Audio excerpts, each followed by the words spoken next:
Hello, and welcome to another week of the Abusecartoons Livestream, the Christmas edition. I just realized that the Christmas frame on this screen doesn't seamlessly loop. You can see there's a quick jerk of the ornaments when they there it is, when the video loop hits. That's really amateur hour. So sorry about that. I'll turn that off after a while if that starts to get annoying. But there's a little pop when the loop comes back around. Very strange. Oh, of course. Perfect timing. Okay, be right back. Merry Christmas.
All right, perfect worst timing. But now there's a big box of crab legs, frozen crab legs. So some delivery holiday food there. Yeah, very. Yeah, I guess that's a very Asian holiday meal. So hey, Matt, how's it going? Unknown Girl, Merry Christmas, everybody. And thank you, Matt, for such a wonderful, thoughtful Christmas present. I've been into using a lot of Audible lately. That was perfect. Thank you so much. And I hope everyone is doing well. And I don't have any music going, do I? Okay, that's off. Yeah, I had to re-establish everything. I brought a bunch of this stuff for the stream that I did with Chris last Saturday. So the green screen and everything went with me just in case we needed it, and the extra camera. So it could be a very off configuration. Seems to be working okay. Let me know if anything sounds particularly weird. And we're streaming on Twitter. Sorry, Twitter. I didn't know that. I didn't know you could even do that. So I just set that up as a thing. So Christmas streaming on Twitter, and then immediately the doorbell rings. Of course. All right. So hope everyone is doing well. Yeah, I heard the Midwest, I think specifically Chicago, is going to get pounded this Christmas. A big blizzard. That's a brutal city to get with a blizzard. You're getting that pure, unadulterated Canadian winter right over Lake Michigan. So we'll see how that goes. I'm just glad to not be traveling, trying to travel domestically in the U.S. for the holidays. That was always the worst.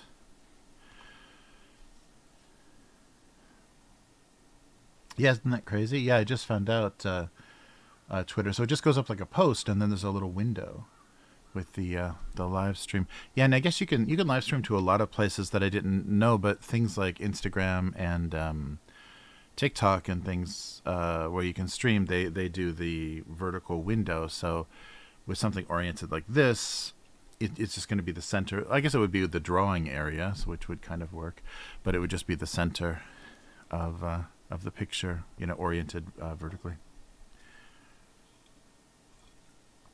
So yeah, it's very. I guess that's specifically they want you to just do that, selfie camera in the face streaming, because it's all like like Facebook Live and stuff. It's all meant for that kind of stuff. But yeah, been playing around with that. Yeah, the Instagram is a little fussy. You have to create create this instance of a stream and then send to it. But I haven't even figured out how to format the video. How I would even set up the video. So I think they may have just added that to OBS, the vertical formatting. So we'll give that a shot one of these days. All right. Wow, it feels like forever since I've drawn anything. And so thankfully the university stuff is over for the year. So that was really screwing up my schedule the last few months. But it works out best.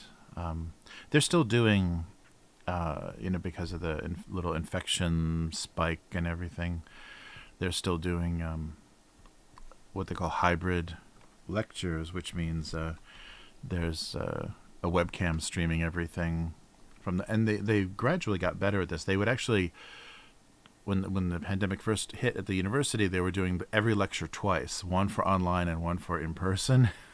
And so because the students could choose, and they wanted at least like a 50-50 split to be able to social distance and stuff in the lecture halls. And so the instructors and professors had to do everything twice, which was really weird. So finally they got it set up so that they have kind of a camera, microphone setup, so they can just stream it live and do it once, so it can handle the PowerPoint, what's on the PowerPoint screen, the teacher, their voice, and everything. So that took a while, and just as soon as they get it perfected, it's probably not going to be needed. And I think I talked about that. There was a little bit of a scandal at that school. They're a really big school for this side of the country, maybe the biggest school in Western Japan, biggest university, student-wise, and they don't have a huge campus. And so when things got lifted and everybody kind of came back, that first week of school in the spring, every student is there. And so for lunchtime and things, there's literally not enough seats for everybody. There's not enough places to sit. There's not enough grassy space anymore. They keep building too many buildings on the campus, and they don't have enough land. So the students were sitting on top of each other, just every possible empty space for lunch. And of course, people started taking photos of that and putting it on social media. And immediately the school got in trouble for endangering the students right after the lockdowns were lifted. There weren't really lockdowns. So once the heavy recommendations of not going to school yet were lifted, they had that bad press. So I literally think that was the cause of there was an older building, maybe built in the 60s, in the center of the campus, and it had a big clock on it, and you could see it from all the way down toward the train station. So a huge clock tower building, but it was 60s style, so kind of minimalist and geometric and stuff. It wasn't very pretty. It wasn't very aesthetically attractive. It wasn't like an old traditional looking clock tower, but you could see it from everywhere. And that building is getting demolished, or it's almost gone now, but they set that building for demolition, and they're going to build a big green space, like a quad in the middle of the campus, but they don't really have the space for it. So yeah, I don't know. It's very strange. Yeah, right. I wish they would probably try to ban phones. Yeah, they've also had with doing online tests and stuff. for entrance exams and things because of the pandemic. They've had a huge epidemic of cheating, but they can't catch everybody. So it's one of those things like doping in sports or whatever, where it's like, what are we gonna do? We're either gonna let nobody in or let everybody in, like that. You don't really have a good opportunity. So that means that to like sort through who was cheating and who wasn't. But they know there was pretty rampant cheating in a lot of the online testing. So people passing those exams in certain years, it's not very accurate. So yeah, they've had a big problem with that. And even with the in-person stuff, still students try to pull a lot of shenanigans. And because it's really important, it's their future and stuff, so they want to get into the best school possible. And if they don't have the ability, then they'll just try to figure out how to fudge it. But so they said though there's huge problems with cheating on those online exams, especially for entrance exams. But they did a lot. It's amazing that they were able to do that because they did a lot of precautions. They were doing a lot of these like weird randomized, like the tests were all randomized, and they tried to use technology to make it more difficult for that to occur. But yeah, it didn't help. Oh wait, it's not there. It's here. Yeah, the crease on the milk carton.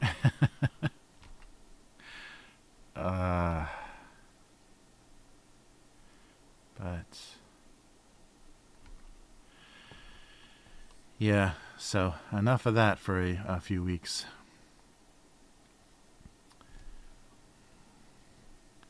Variations on spilt milk. Should I still be doing? Yeah, I guess I've got one more. So today and then 27th. Oh, I guess I can do one more Christmas. One more Christmas related cartoon, because there's one for today and then the next one won't come out until the 27th. So we can do post Christmas. What is it? Seasonal affective disorder. Whatever. All right. These are all like bizarrely different sizes. All right. Oh yeah. What about those? Like on an orange juice, those caps on the sides of cartons. Not gonna get the perspective very good, but yeah, something like that.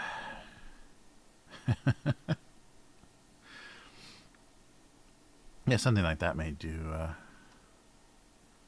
for the non-Christmas cartoon. Let's haul these over to the right day. Yeah, this is the 22nd, so let's put these over here. And they made it. And then think about some Christmas.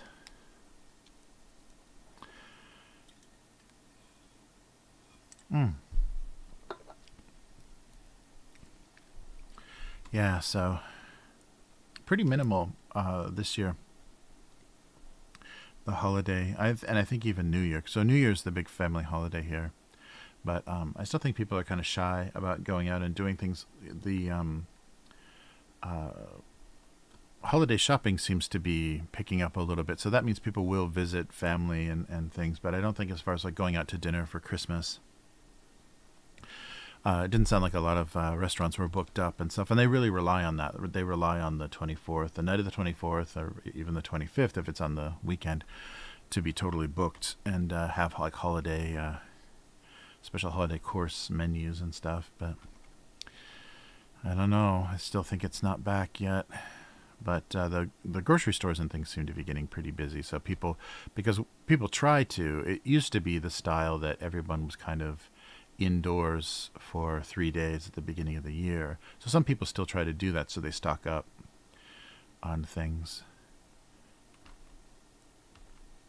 Oh, sometimes I do that. So yeah, it seems like that's happening. Wow, come on. Wrong tool. It seems like that's happening a lot more than it did in the past couple of years. People are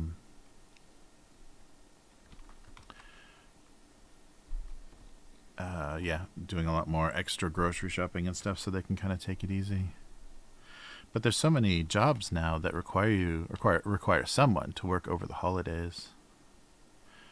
So, and I think they, because there's a lot of Southeast Asian and Chinese and Southeast Asian immigrants in Japan that work things like the convenience stores and family restaurants and stuff.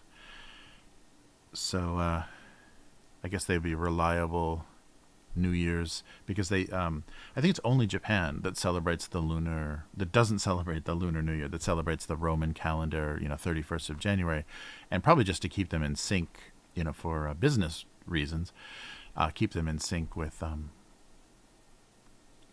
the West, so that they get back on schedule a little bit sooner. And maybe at some point, this is all so wrong. I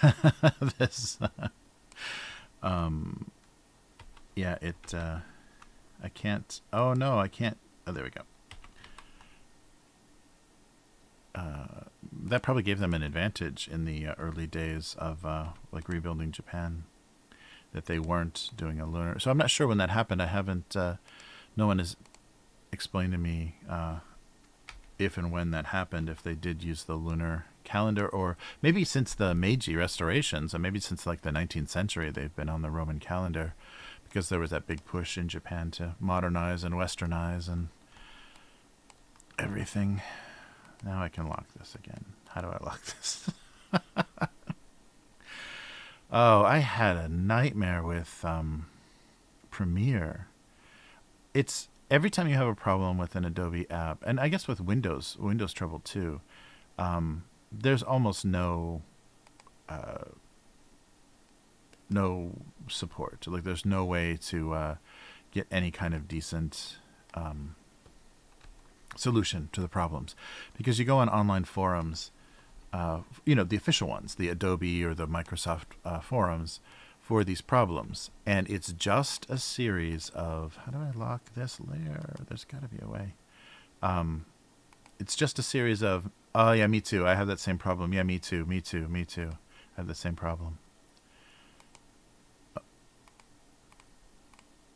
Okay. Oh, I tried to lock this layer, but I don't know what it did. Lock layer. Okay, I'm locking. Oh, so all lock. There it is. Okay. So now I'll stop moving that background around.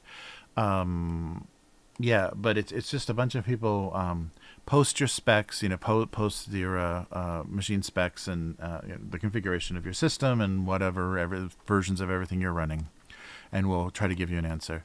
That never does anything, because people always start to, well, I think you could probably use some more video RAM. That might help. There's so many like random suggestions and things, and then there's always the person on there complaining about, well, is this an authorized version of Windows? Have you activated this? Is this stolen? If it's stolen, we're not going to help you.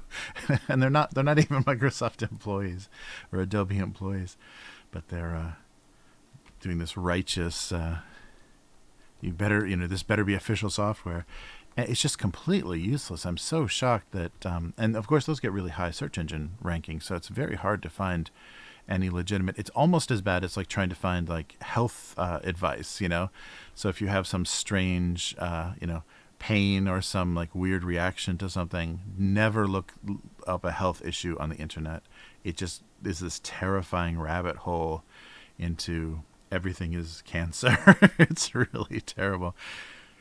Even like somewhat legitimate stuff like, WebMD and whatever, like always just lead you down the road to like the most horrible thing. And then when you look on forums and things, people, message boards, and I keep calling them forums, but you look on message boards, people's like just health, like trauma they've had with their health and horrible things. Like you're just looking about, oh yeah, my knee. I get this really weird, clicking sound and pain in my knee. I wonder what that is. And don't bother going to the internet to look that up, because you then find out someone that had have both of their legs, amputated, and it's like, gee, okay, yikes, that's not it. It's really insane. But yeah, but I'm so surprised. So I had this really bad problem with Premiere where it was crashing my graphics card. And if your graphics card crashes, there's no way, you just have to like force shut down your system, which is very bad for it to constantly do. And there was no way to figure out what it was, but it was actually a setting. And I even I updated everything, and even with the newer version, which actually bumped it up a couple of version numbers, same exact thing happened. And it was just that however they implemented the hardware acceleration for Premiere with the NVIDIA card. I've got an NVIDIA card. Was done terribly, and it's not compatible. Certain cards can't do it, or it just doesn't work well. So the card just crashes, and the card was doing really scary stuff. Like it would crash and then instantly go into that full high speed exhaust, the fan sound. So I thought it was like destroying my graphics card. And then I thought it was, if it's just like blinking out like that, because I didn't know at first it was just the video card. I thought it was the entire system. And if it's blinking out like that, I thought it was the power supply, because I've had a few power supplies go bad in my day and in my experience. So yeah, but it was just I had to just go through and find the this is not good. Find the setting that they fucked up, and it was the hardware. I had to do pure software, which really kills the performance. Like the video plays back really poorly, and the rendering takes a million years longer. But yeah, they didn't implement the how the card worked well with the actual video card. It's insane. I mean, that is insane. And the amount of money that they want for that kind of incompetence and that lack of support. I mean, you can sit on the phone for hours with these idiots, with your subscription. But yeah, it's insane that it's so badly merged layers, that it's so badly implemented, and that between Windows, the Mac OS, Windows, and then the video card drivers and things, there's so much possibility of things screwing around. Things just conflicting, and so many upgrades, and Windows is always upgrading for security purposes, and sometimes that knocks stuff out of whack. Yeah, that's so brutal. I can't believe they don't even try. I mean, I guess they want, I don't know what they want. I don't know what the point of that is, or they don't want to be giving away information people can use to pirate the software or something. I don't know why they're so bad, but those message boards are insane. They're just like, yeah, me too, same here. Okay, post your specs. And there's always some amateur authority that, yeah, it's really weird, and they can't. One thing funny about the internet is you can't purge bad information or bad advice very easily. And if the systems aren't built to have a bunch of people, doing dislikes or thumbs down or whatever on what people are saying, and then a lot of times it just turns into, chest puffing. Well, I'm a certified blah blah blah, or whatever. So people are comparing their techie credentials. I'm trying to think of some weird Christmas tree stands kind of stuff, but yeah, that's been that was really scary though, because I thought my system was fucked. So everything that can go wrong with this, and it's all for, I'm doing the the fourth part of the Blade Runner. Anything that can go wrong with that file has gone wrong. It's amazing. No, I don't. That doesn't make any sense. it's been crazy. And initially too, when the file was crashing, I thought it was the font, because a lot of people are talking about fonts crashing their Adobe software. It's like it's the font. It's definitely the font, because it was every time that and it still does. There's something wrong with titles, how titles work in both After Effects and Premiere, because when you click into text, the whole image kind of jumps in this like weird way for a second, and then it lets you edit it. So there's obviously something wrong. They've implemented something really poorly. But at least it doesn't crash my video card anymore. But yeah, the first thing I suspected was it was a bad font that I used in the entire video. So I was just going to, okay, I'll just open the video and delete every font layer and rebuild everything font-wise. Like I'll look at the previous videos and then just try to match the different font, match the titling. But it wasn't the font. So yeah, I just found out it was, and it was fine. It had worked forever. And then maybe a recent, because the Windows and NVIDIA have been having dueling driver updates, or software updates. Because I didn't change anything, but I have had to, just for the PC to display on these freaking monitors, I have had to update NVIDIA a lot, and Windows has been doing a bunch of patches. So that's the only thing that changed. So obviously something NVIDIA did screwed up what Adobe is doing and crashed the video card. Yeah, I can't even imagine. But it just sucks that, from the little bit of experience I've had with, software or people writing like web apps and things, or building, programming in web pages, they don't care, and they don't think about the consequences or what kind of an effect. Like there's so much like ego and autism and all kinds of nonsense wrapped up into software and app development that the lack of empathy. I mean, it makes them great programmers, but it makes them very bad for being empathetic and figuring out what this is going to do to someone that's like trying to make money and needs a system to not go down. Like that's just I don't know. They don't see that as a problem. It's just a more fun. It's just more work for them. It just validates, bugs and poorly written code just guarantees their employment. So it just I don't know. That's really frustrating to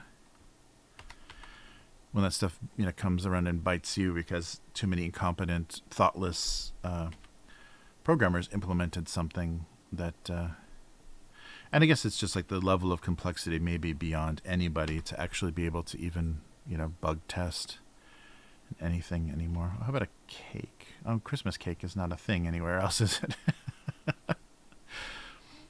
But yeah, it's just been so frustrating, and it's so finally, it's like I don't know what the equivalent is, but finally getting something solved. It's not satisfying. It's just like you just feel like, why did I have to go through that? It's not, you're not happy that, oh, my system is finally working well, and it's just going to break again. There's something that's just going to go wrong again. But it's yeah, I don't like this constant nonsense that we're stuck in. And I know there's going to be a time when I'm just too old to care, and just I'll have my final, driver software conflict, and I'll just hold the power button and turn the system off and just walk away. It's like, I'm not fucking dealing with this anymore. This is not what I'm gonna, and then I'll just get the sketchbook out, or get the watercolor block or something out, and continue working, just no longer digitally. Yeah, really. R.C. Harvey did a really good job of handling technology, because he was, writing and posting things on the website and scanning and sending me digital graphics like right until the end. Like he had a file on his machine that he was probably waiting to send me when he had his fall. And so right until the very end, he did a really good job of handling technology. And he's not from that generation at all. It was very new. I mean, I was helping him do the website because he couldn't, actually, build the website and maintain it. So I was doing that, and but he handled everything, all the content and everything really, really well. I can't say I'm going to come anywhere near that as far as being able to use technology, unless they really improve how things are implemented. Standardize things to such an extent that there's like a tech monopoly. Yeah, it's crazy.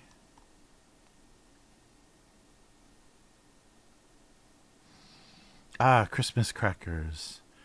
No, I've seen some unboxing of Christmas crackers. Like those. I always thought Christmas crackers, because in Japan they have the little. You pull the string or twist something or whatever, and it pops and confetti and stuff comes out. When I saw those things, I always thought that they were some kind of low low end party popper kind of firework, just because of the name. But they're just like a paper, they're just like a thing with some stuff in it, right? It's like a different kind of, and you just crack it open. Is that why they're called crackers? Because you kind of break it in the middle. I always thought there was some explosive element to Christmas crackers, but then I saw people open them on unboxings, like British YouTubers, and like, oh, it's just like a thing. It's just like some kind of party gift. Yeah. But no, I've never done that. Yeah, in America, I didn't have anybody that had any experience, so it's only been through YouTube that I ever. Oh, nice. Yeah.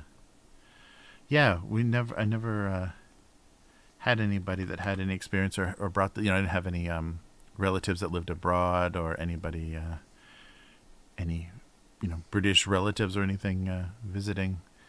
So I never experienced it. Yeah, that's cool. I can see I could definitely see the appeal.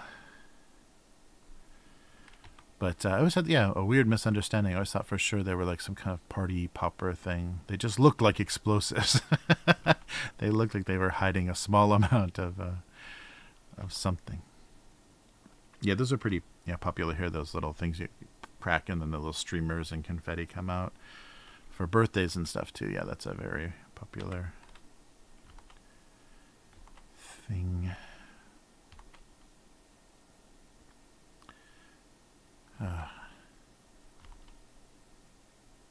Yeah, the one thing I noticed about party stuff here is they sell helium balloons a lot, or like those Mylar balloons and things that you should fill with helium, or else they don't really do a heck of a lot.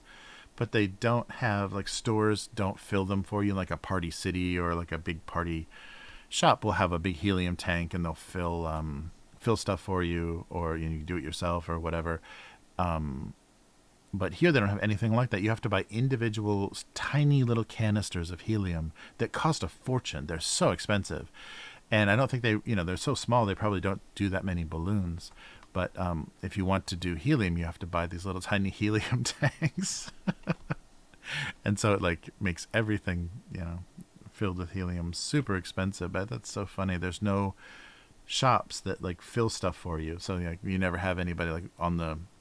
And I guess that's true, because you see that in the U.S. a lot more. People with like balloons in their car, or like walking around with balloons floating. You never see that here, because you always have to do that in the privacy of your own house. Yeah, so I don't know. All right, but yeah, that's funny. Oh, actually, I should inform somebody of the arrival of many crab legs. Yeah,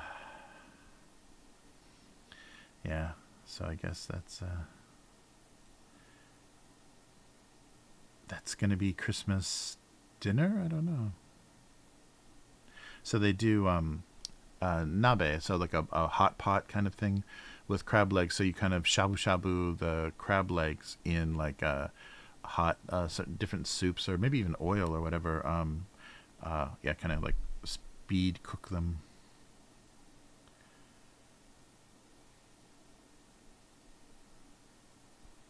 But yeah, so we will see what that's for. It's Christmas though. It's very Asian Christmas. Here's your crab legs. Yeah, have you ever noticed that? So anybody that lives in a city that has a like an Asian buffet, like a Chinese buffet, but not like a bad one, like an expensive one. Any of the Asians attending, they're usually families. They just sit and they patiently wait, and they don't eat any rice, and they don't eat any cheap, anything with cheap cabbage or low end vegetables in it. They just sit and they wait with their plates, and they pay their $29.99 or whatever. And they sit and they wait, and then that big steamer tray of crab legs comes out. You have a stampede of Asian families running to and just piling their plates with only crab legs. And I guess that's how you get your money's worth. You just exclusively eat crab legs at Asian buffets. I ran into that in Los Angeles a few times. Oh, Matt, yeah. I bet, though, you got to visit, Matt. You got to visit Japan, because I bet I could change your mind. Even on the West, even from the West Coast, you do have access to some pretty decent stuff, but there's amazing stuff here, and the way that it's cooked a lot of times. I mean, this might sound insane, but I've had squid that's as good as any steak I've ever had. And I've even had mushrooms that are as amazing, like a big shiitake or some of the different varieties of mushrooms that are so good that you forget that you're not eating a steak. Yeah, it's amazing. But yeah, it is. I mean, there's a lot of low end stuff and a lot of stanky supermarket corners with all kinds of and the worst thing. I don't know what this is. I don't know what's going on, and maybe I don't even want to know. But when I drop off my daughter in the morning, I wait down by the station for a little while just in case she forgot something or there's a problem with the train or whatever, so she's just not stranded there. So I wait until she's on the train and well underway.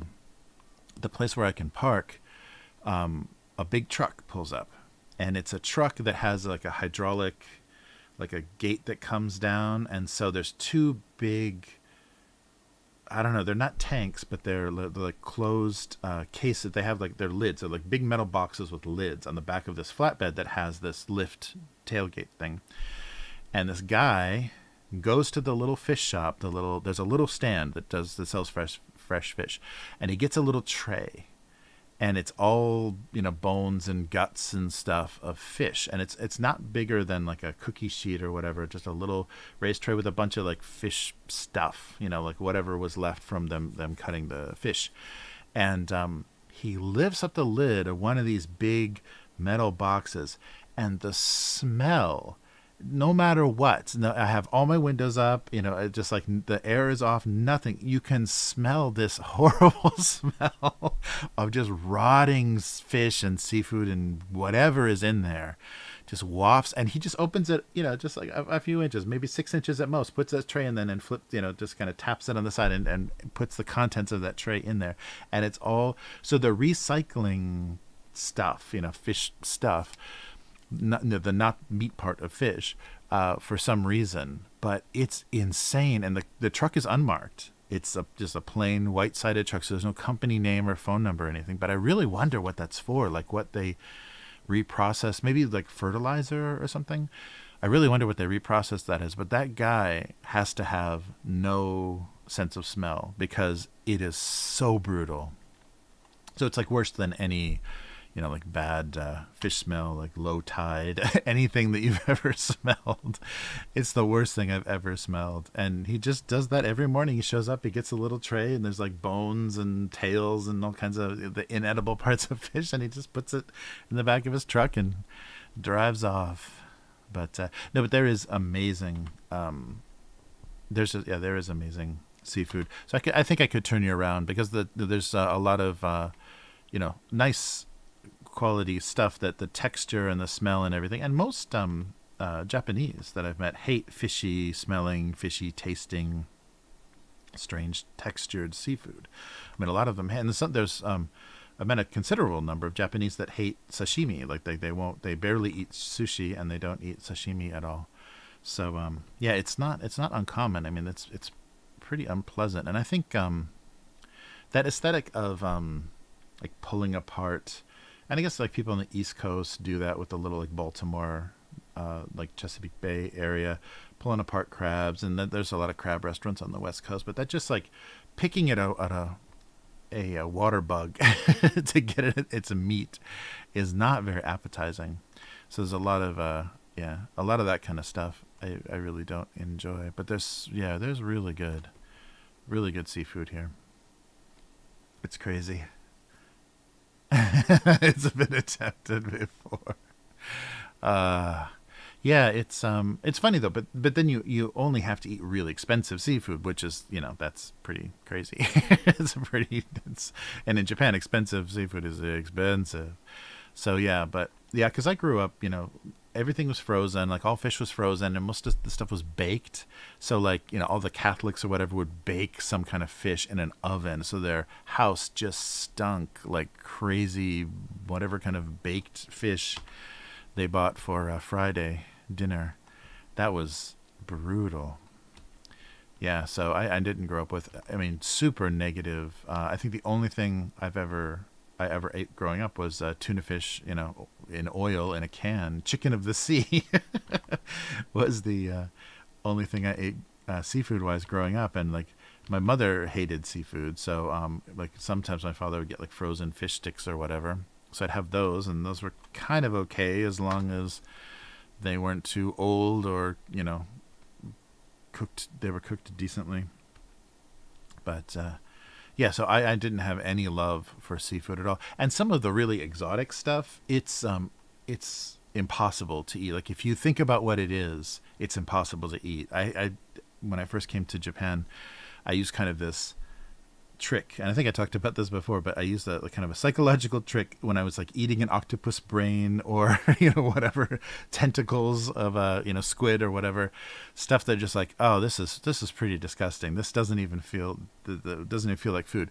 The trick was, if this was a vegetable and it had this texture and this shape and this feel, I wouldn't be reacting like this. It's just because I'm associating it being like an animal or a water bug or whatever that it's grossing me out. So I got over the texture thing right away, because I just thought about that. Yeah, if these were like some sort of shoots of some plant, or some fibrous plant, or the stalk of some plant, and had this texture, I wouldn't have this reaction. So that immediately helped me get over like texture, like weird texture issues and stuff. And luckily, Japan is like really subtle with the flavors, so there's not really any disgusting. Like there's not a lot of like pickled fish and things like in Scandinavia and stuff. They love their rotten pickled fish, and so there's nothing really repulsive like that at all. So they have more subtle, nice flavor. So yeah, it's just a weird texture thing. Hey, K5, how's it coming? How's it going?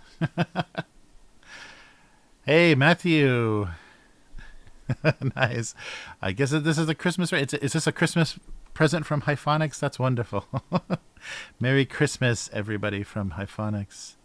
Excellent. Interstate 95 officials, how's it going? Whoa, nobody. TM. Mad. Hey.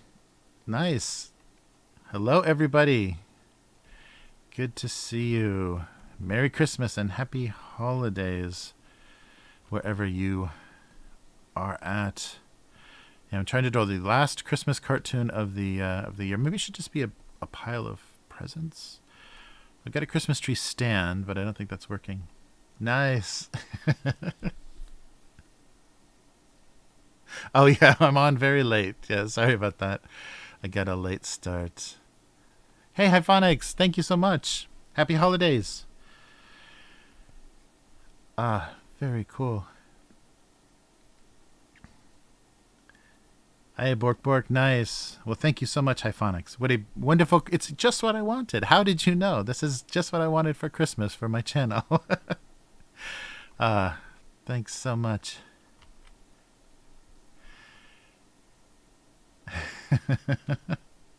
Merry Christmas, Pyromania. Nice. Good to see you. Thank you so much, Hyphonics. Much appreciated. Merry Christmas. Crab boil. Yeah. Crab boil. Yeah, yeah, I had a bit of that with my ex as well. She was from Baltimore, so it was a crab boil. It's the little blue crabs though, and yeah, they just put newspaper on a picnic table. You sit in the hot Baltimore heat, which is just like it gives Florida a run for its money, and you can barely breathe, and you're just inhaling crab boil. So I can see definitely the way Americans eat seafood is brutal. Hey Jeremy P, how's it going? Hey nobody. What is up? Yeah, doing my the last of the Christmas streams for the year.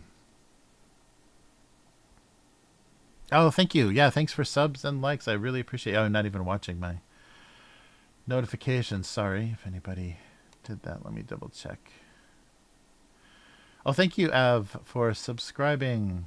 I didn't... Did that notice go up? Now that is a big W. Where is it? Where is it? It's got to be there. What's going on? Oh, my Streamlabs fucked up? Uh-oh. Let me see here. Oh, guys, this is amateur hour. Yeah, so... Now that is a big W. It's not showing up. So somewhere my Streamlabs is screwy. Of course. That is a big W. There we go. There's notifications. I'm seeing it. Thank you so much. Fireosity. Chiva. Thank you so much. Or Chiva. Yeah, for some reason it's only coming across on my speakers. It's not doing anything locally. Oh, thank you so much. What did I do? I've got this window, but it's not doing its thing. Oh, sorry everybody. It is super amateur hour. Okay, here it is. Let's redo this and see if that does anything. It's right there. It's right there, I swear. That is a big W. Thank you. Thank you so much. Wait, let me get back to the notifications. The worst. Interstate 95 officials. Thank you. Oh, that's right. I'm sorry. That is a big W. I'm sharing this. That's right. I'm sharing this with damn. Okay, let's do subs and enable. Oh man, you guys. Yeah, that's weird. It should. Now that is a big W. Yeah, it's missing the... Oh, maybe you can't find it. Oh, guys. That's a message. Yeah, I'm sharing this now with the both channels, with the gaming channel as well. Oh, there we go. There we go. Wait. Let's bump this up. Enable. It's not. Alert box should be going.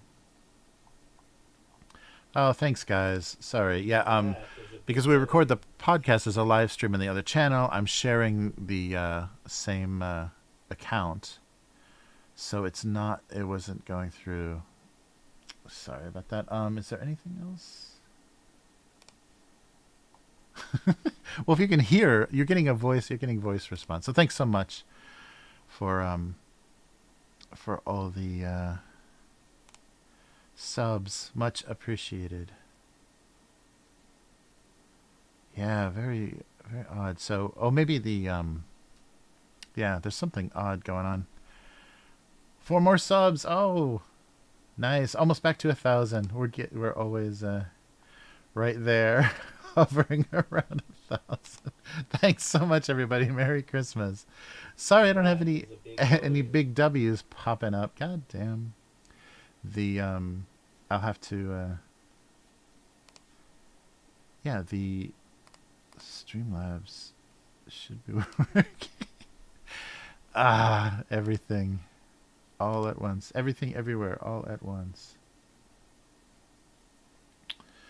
Yeah, so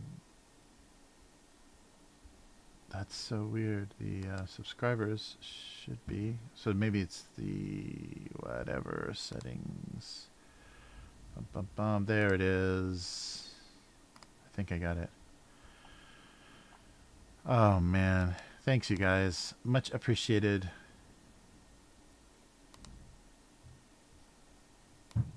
No. Not even, not even close. What's going on? General settings. No delay. Enabled, enabled, enabled. Oh, man. Never ready. Now that is a big W. Thank you so much.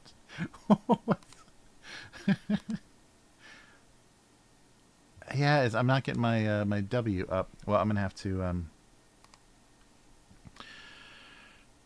post that so you guys can at least see that. Where did that even go? Wow. Nice. A holiday raid. Thanks so much, everybody. Much appreciated. Just not very well handled. Yeah, all my alerts are unalerted. Yeah, where is my...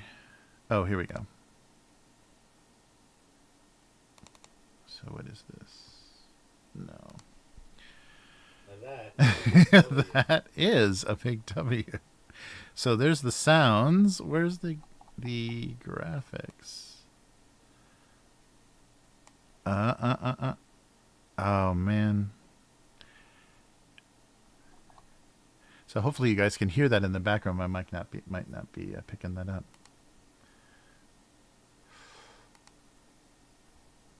Yeah, it's not. Now that is a big W. Yes, this is wonderful. Thank you, thank you. Oh man. So.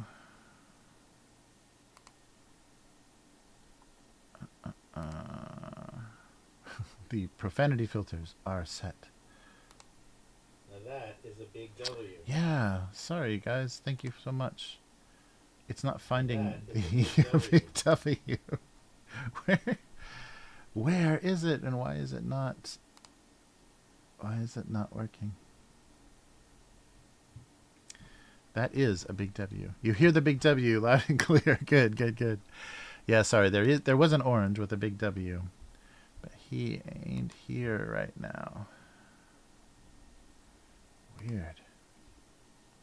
Oh, let me make sure. Yeah, let me just make sure he's findable. Yeah, it's there. That is a big W. Wow, what's going on? Well, thank you. It's wonderful. 1K, thank you so much. Much appreciated here. I can add this, I think. There we go.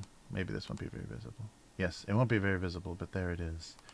Thank you for the 1K. Where can I put it? I'll put it here. Thanks so much. Much appreciated. You just hear the audio alert. Nice. Nice. Thanks so much. Yes, I will continue into the new year. And thank you. Yeah, it was basically it was a Phonics raid that kept this live stream going. I had, yeah, 2019. That was it. I was done. And yeah, you guys did it. Oh, hey, Yum, how's it going? In the midst of a raid. Yeah, yeah. The needs more watch hours. Yeah, to get the partner chip. So I got the 1K subs, but now I have to. I think I'm only at a quarter. I'm at like 250,000, or like a quarter of whatever it is, whatever the million or whatever hours. So just put it on in the background. Yeah, thanks. Thanks, Jeremy P. Much appreciated. Yeah, yeah, you guys have yeah, kept this going 3 years longer than it would have. Yeah, I did it for I think I did it for 2 years without much of an audience at all, and a camera at the back of my head, and yeah, switched to the green screen, and then just I think I just can draw this not on stream, but yeah, Hyphonics, thanks so much. And oh yeah, and I'm very flattered. I think I mentioned it before. I'm very flattered that the profile graphic is the that artwork that I did thanks to K5. Yeah, that's very cool. All right. Very good. So a very nice. Yeah, what is going on?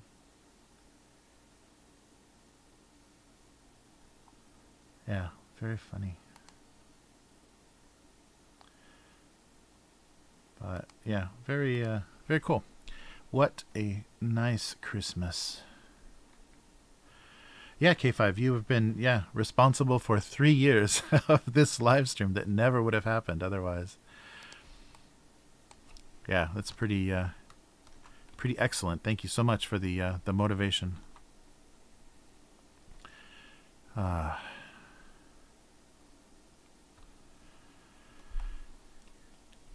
Nice. Oh, very cool. Very good.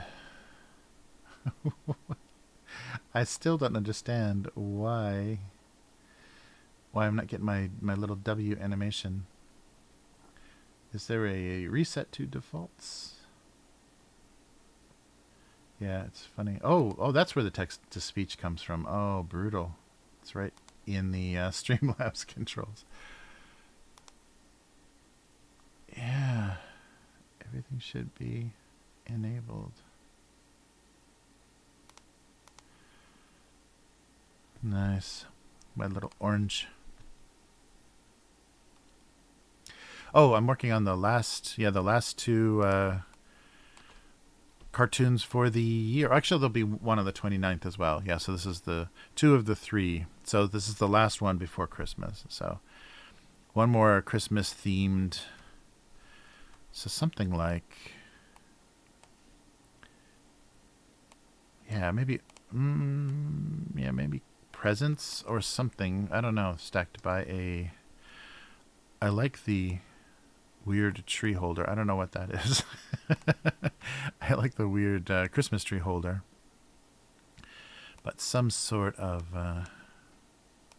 stack of presents may work. I'm drawing things the wrong scale, though.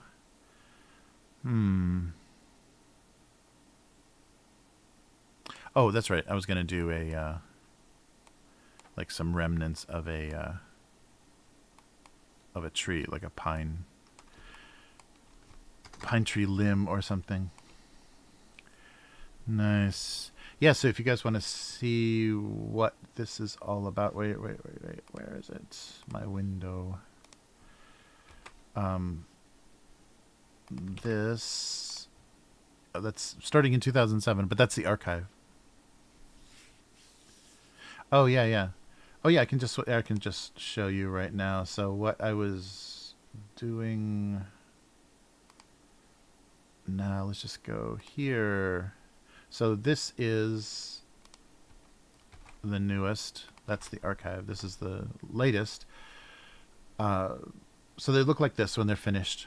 So just a joke and a and a cartoon, and I've been doing Christmas Christmas themes for the past few weeks. So there's some finish. So yeah, they're drawn and colored all in Photoshop, as you can tell from the stream. But lots of crazy Christmas images. Yeah, so that link Go Comics takes you to this archive, and as you can see, there's years and years of. It literally goes back 20 years, if you dare, of this cartoon. All right. And Christmas cakes. Yeah, it's been a lot of Christmas this year. Oh, thanks, Wolf Pirates. Appreciate it. Yeah, it all started out as just Sharpie marker cartoons, and I switched to digital maybe 10 years ago. But it used to be marker on paper and just scanned in for the coloring. But yeah, very simple and just and not much background. There's not even like a lot of cartoons in this style have a little minimalist background. Like you'll see a horizon line or a corner or a window or something if it's supposed to be indoors. But this is kind of no context in a lot of cases.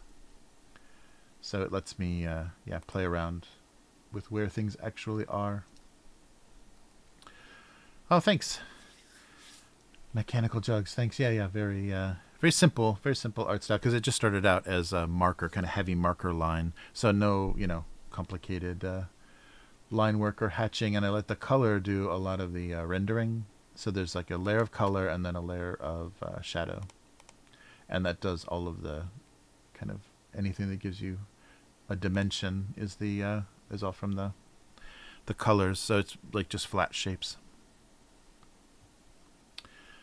Nice. Yeah, so all of this is on Go Comics, and it's not. Yeah, the archive is like totally on Go Comics now. I used to archive it on my website as well, but it's just it makes more sense to with the comment comment scripts and everything they have to let it run there. All right. Oh, I keep forgetting that's a window. And donuts. Those are Christmas donuts and the leftover Halloween donut. Nice. Oh, it depends. It depends on how much of an idea I have.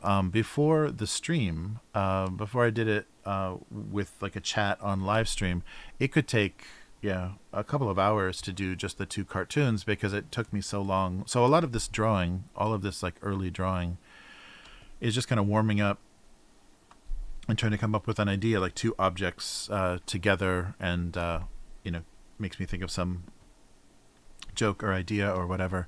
But the chat now is really inspirational because we're just talking about whatever's going on, and sometimes I'll get inspired just from something I'm saying on the stream that'll give me an idea for a cartoon. With the Christmas stuff, though, sometimes I have a lot of stuff I'm thinking about anyhow, because I'm based in Japan. That's why it's so late, probably your time. But so based in Asia, so a lot of homesickness and a lot of stuff comes out, like a lot of things that I remember, things that I miss, some nostalgia, or just old Americana type stuff can come out. Oh, so keep this. I don't think I'm going to get a good scale though. I got to start drawing larger. So I like the idea of the Christmas tree stand missing the tree, or they have a difficult relationship. Yeah, that's something too that's super rare here is real trees, real pine trees for Christmas. I think Japanese IKEA does that. You can pick up, they're pretty tiny, but you can pick up a fresh pine tree, and then you can also bring it back to them, and they'll chip it up for you. So you can buy and then also return a Christmas tree, and I think that's the only place that does that in Japan. it's just not much of a demand for it. So I don't know, like an end of a. Oh, sorry, I'm drawing in and not showing. There we go. There's the limb. Yeah, maybe a little bit bigger, but some kind of weird relationship. So now it's completely over. I don't need this, so we'll see. Hey Joe, how's it going? Uh-oh. Oh no, am I having some streaming? Let me check. Any streaming trouble? So I've been in Japan about 12 years now. Yeah.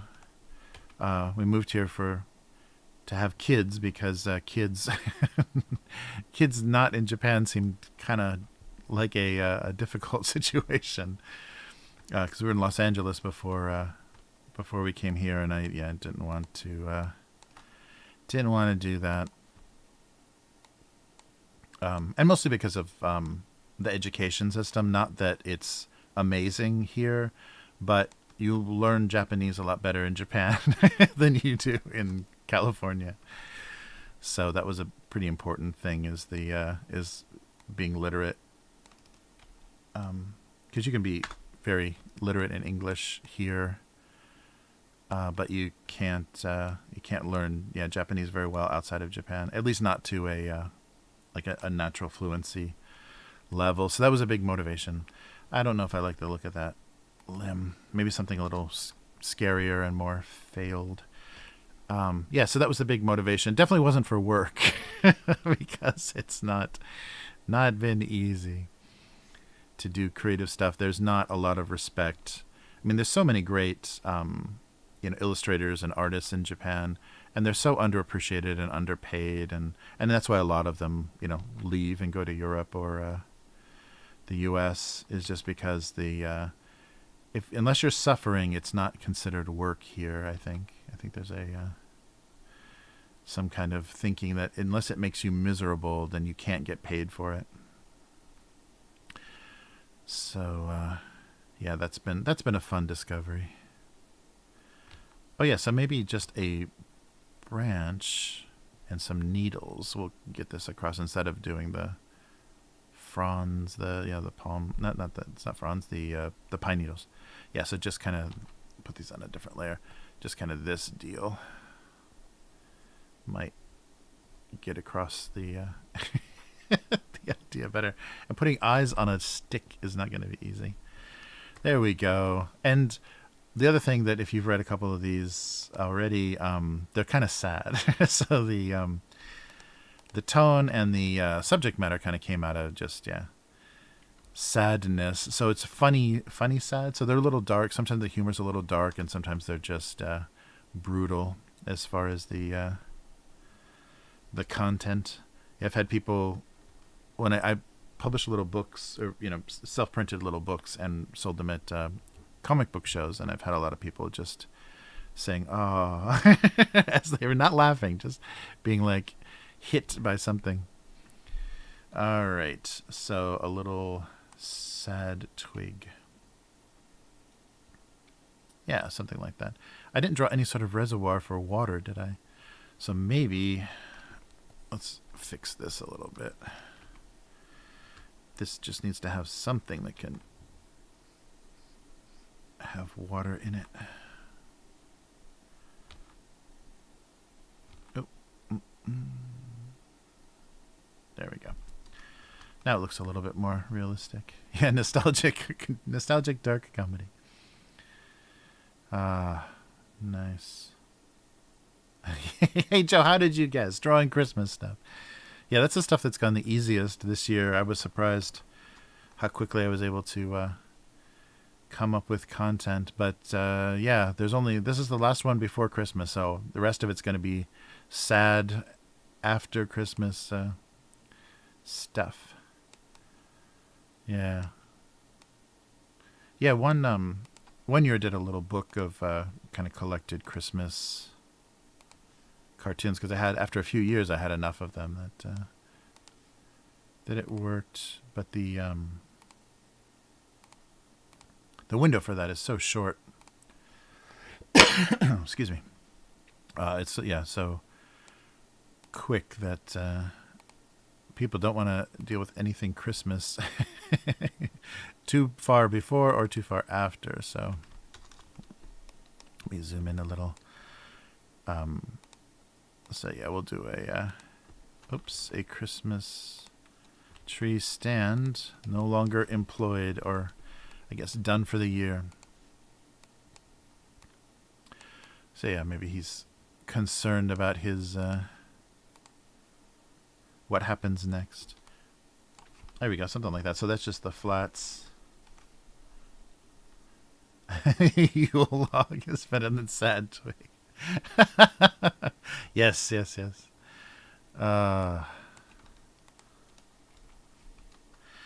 Yeah, that was the frustrating realization, is that to make a living as an illustrator in Japan, you're working literally 10 times harder than anybody else is. And it's good for your skill level. I mean, I think some of the most skillful illustrators that I've ever seen are Japanese, because they are doing so much work. But yeah, that means that you're paid so little for your work that you really have to do a lot.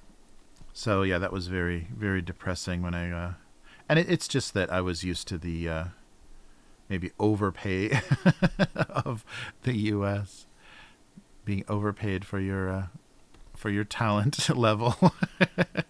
It's very common in the U.S. There's a lot of not very talented people making a lot of good money with creative work. Oh wait, maybe I should. Let's see. Just texture. No, let's see here. Don't want it to be too shiny.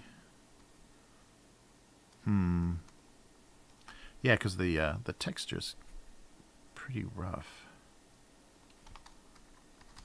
But I don't think white is gonna. Oh yeah, maybe just something like this gets enough of it across without. Oops. Yeah, that should be just enough, because I just want to suggest that it's got a rough texture without drawing every single thing. Oh, good night, Wolf Pirates. Thank you so much for stopping by. Yeah, very cool. Artist strike. Yeah, right. Yeah, now with AI art, I'm sure Japanese companies would love that. Yeah, go ahead and strike. We'll replace you with software. Yeah, I'm glad finally more and more that's getting attention. Somebody was posting, from that app that you pay like $5 and they give you like 100 versions based on your photo. So you send them your photo, and then you get 100 versions of AI art drawing like a self-portrait of you, or not a portrait of you. I forget what the name of the app is, and I don't really want to advertise it, but the funny thing is someone was posting a bunch of those things on Twitter, and the AI is obviously stealing from, the data set comes from like a Google image search or however they got access to these images. And so the AI is putting fake signatures in corners of the art that don't look like anything and aren't anyone's actual name, but because of how that's part of the data set of the images that it's stealing, it thinks, oh yeah, I have to sign these. So in some of there's like these weird fragments of signatures in the corners of some of those portraits that are generated. And it's just because the AI is admitting it's a thief. I thought that was very funny. Okay, so maybe some highlights to make it a little more metallic. But yeah, you just know the thing that's so frustrating about it is it just shows you how stupid and how the people that are paying you, companies that are paying you for work, don't even really understand why they have to pay you. And as soon as they don't have to, they're just done doing. They're just like, okay, yeah, we got software that does that now. And yeah, keep laughing if there's people that are think it's funny that illustrators and digital artists are being threatened, because it's coming to music next. They have the AI music generator in the works. So anybody that doesn't value creativity is just going to plug in some software, and it's probably, it'll be pretty amazing how many people will just be fine with that. It's going to take a lot of I don't know what people to care a little bit more about their entertainment. Just do this for people to start smelling, like detecting that it's it's AI, that it's this soulless weird thing. But but somebody made the point though that so it is theft. AI generated art is theft, but the theft happened when they harvested the data set that the AI is using. They had access, or they used data that they had no right to plug into their software. But the crime has been committed, and so it's too late to unring that bell, whatever the appropriate thing is. So yeah, we won't be seeing a good resolution to that anytime soon, because what's going to happen then is every artist is going to have to do some kind of like weird DRM or encoding or something, so that they have claim, make an NFT of every single thing they've ever drawn, so that they can claim it against being captured by these in these data sets for AI. But once it's in there, and once the AI starts to bury it under a lot of other ways that it's coming up with the rendering or the color palette or the look of art, then we're screwed. It's never going to be, it's going to be too impossible to untangle. But I just love the fact that it tries to sign its art. So here, maybe here is the funniest place for the and it's good that I drew this, because there'd be no place for the eyes. Okay, he's got to be looking over. All right, there we go. The last of the Christmas cartoons. Yeah, pretty soon. I mean, I think they should just close the loop, though. If they have AI generating art and music and everything, then they should just have AI listen to the art and pay for it, because people shouldn't have to anymore. Yeah, seriously, like that was the big argument. Once you digitize art and music, and it's infinitely duplicatable, it's you can make copies infinitely of it. It doesn't physically exist. It's only digital. It has no value. So anything generated by AI has no value. Like you can't pay for it. It has to be completely free, because, well, first of all, it's stolen, but it has no. Nobody should ever pay for something that was generated by AI art, because inherently it is valueless. So they're making, I guess, just like cryptocurrency and whatever, they're making value out of something that's nothing. That's something that took some programming. I mean, you're basically just rewarding the programmers that wrote the AI. Oh, that's right, my weird milk carton crime scene. But it has no value. It has no monetary value, and it should never have. It should never be allowed to. So once you start mixing that, oops, I should size everything at the same time. Once you start mixing those things, it's pretty painful. It's just going to be really messy, and just more exploitation of people that spent too much of their lives learning how to do something. Those 10,000 hours are meaningless now. Okay, so how about a kind of a crime scene? And I did a little break on this carton here. So I'm going to have it leaking, and that's going to sow the orange juice or tomato juice or something. Maybe what should I make it? Blood oranges, maybe. Make it gruesome. Yeah, no, good, dude. CX, that's a really good point. Is yeah, keeping things analog is good. Oh yeah, that was my big motivation. I'll do this. I'll maybe during the convenience store segment I can show off more of this.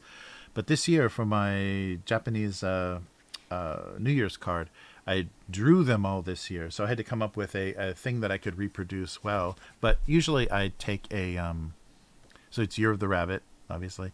So usually I just draw something in Photoshop and then print it infinitely. But this year I got some art paper postcards and drew. So I have an infinite, infinite and constantly reproducing number of New Year's Rabbit cards. But it was fun. And I realized there's nobody in my in-laws, nobody in my Japanese family anymore that is drawing. So this used to be the standard, is you would before computers and printing and everything, people would handwrite, because you do, even if it's not kind of amateurish, some sort of visual, and then most of it is your writing. So I can't write kanji well, so mine's going to be more image than words. But I try to come up with something, and actually too, I'll show you this later. But this composition is inspired by the kanji for rabbit. So the New Year's kanji is always a little bit different. The animal zodiac kanji is a little bit different from the regular one. So this is kind of inspired from that. So I'll show you that later. But yeah, it used to be that you would just sit and paint cards, with you'd write them with a brush pen, and then do a little watercolor or something on all of your cards. So when you sent something to someone, it was a little work of art that you did. And it's devolved now in Japan to the point, so maybe just like Christmas cards are starting to become just something posted on Facebook, or just a stamp or a emoji in a chat program, or a text message. That's what's happening to the New Year's cards here. So instead of people sending out those greetings, they're just it's becoming as minimal as possible. So this year I wanted to try to actually paint 100 cards because I've got so much time and I've nothing to do. So yeah, my schedule's been a mess this year. But that more traditional thing is good. Hey Quartz, how's it going? Oh, I'm trying. I'm sorry. I've got my combined chat. So yeah, you should come up in the combined chat, but sometimes it doesn't capture it. Yeah, and then the restream posts stuff that's going on other stuff. Hey Quartz, how is it going? Yeah, so when I post things, it should go out on everything.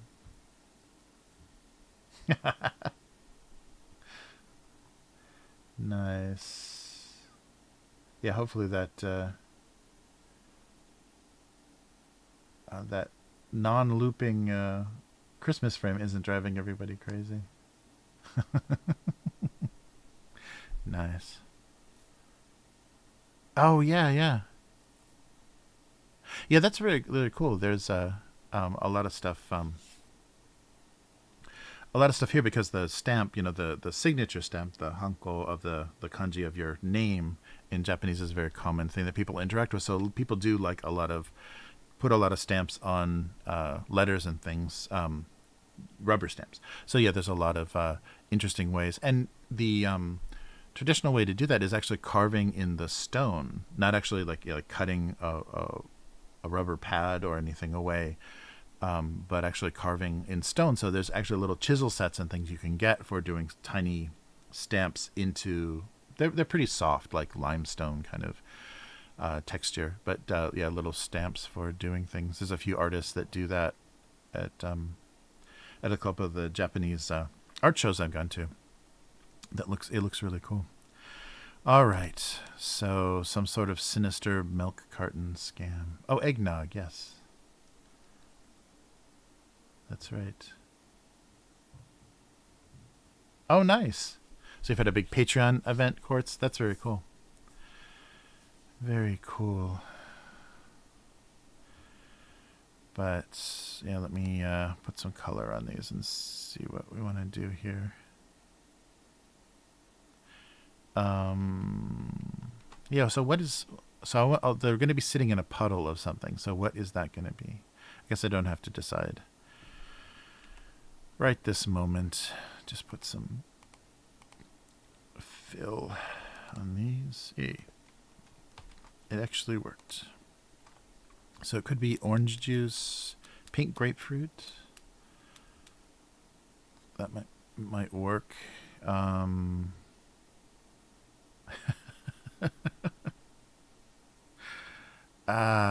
Yeah. So what would read? And it'll have to be. Okay, so we'll start with the pink grapefruit idea and see how this reads on the. Actually, this can go below all of the line art. So something like this is what I was thinking. Like there's a puddle that's caught him in it, and it's coming obviously from him, but everyone else is involved in it somehow. Let's see. Yeah, so as crime scene as possible. Because then I can do this. Is it closed? No, it's not. Where is it broken? Oh, there it is.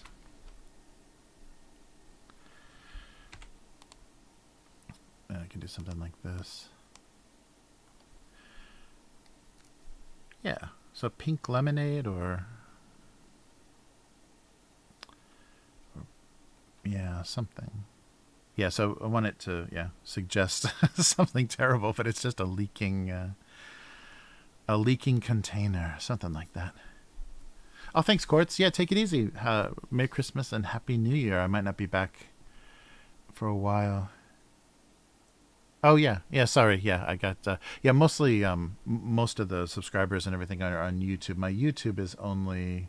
Yeah, it's pretty weak. 74. I've got 74 followers on YouTube. Yeah, take care. And good luck, Quartz. Yeah, finishing up the Patreon and have a good holiday. Uh-oh. Eggnog sipping cream. Oh, man. Yeah, what alcohol do you put in eggnog? Rum, right? It must be rum. I guess you can put anything. But it's got to be rum.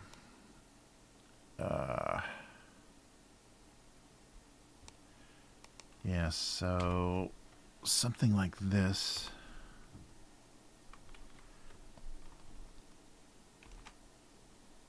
And on a separate layer.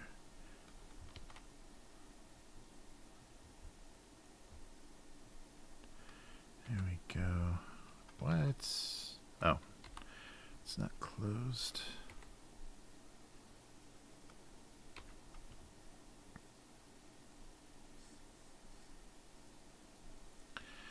All right, so my standard carton. This is a huge carton, though.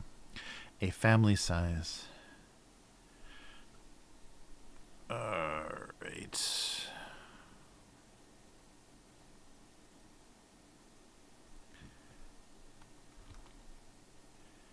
And these guys.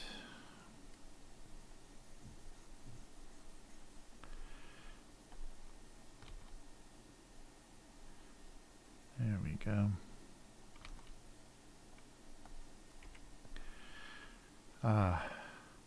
Yeah, that'll be milk and orange juice and all sorts of... yeah, so maybe I should do a... It's going to be a leaking pink container. Yeah, so they're all different milk cartons. Yeah, milk carton type things. And something darker here. That's very pink, isn't it? And then maybe something green.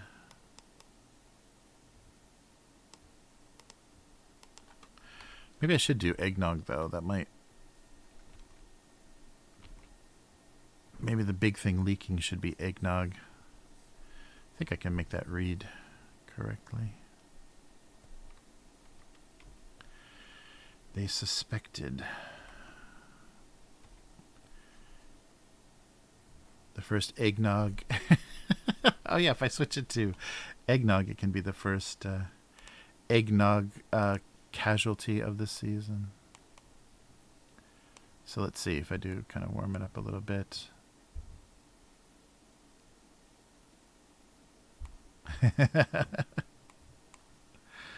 Nice. Yeah, something a little bit warmer.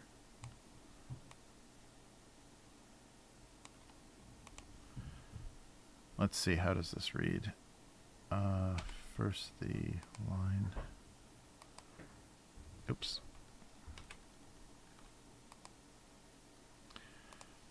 And then this part. Oh, this part. Yeah, maybe eggnog would be funnier. And then that means his color changes to something, maybe just actually white again. Let's see. Yeah, and then a eggnog-like image.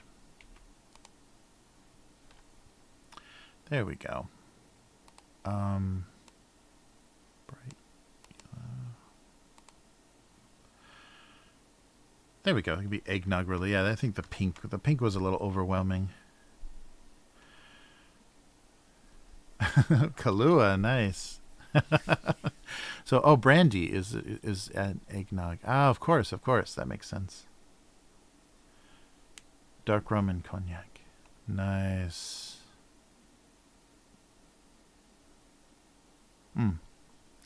All right, one last guy, maybe like a pink color, because I gave up on the other one. Okay, so here.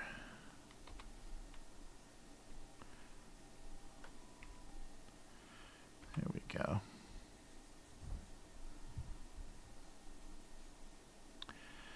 There we go. Yeah, like this milk carton design it always makes me think of that store brand. I guess a lot of dairies too don't put a lot of, design into their packaging, a lot of smaller local dairies.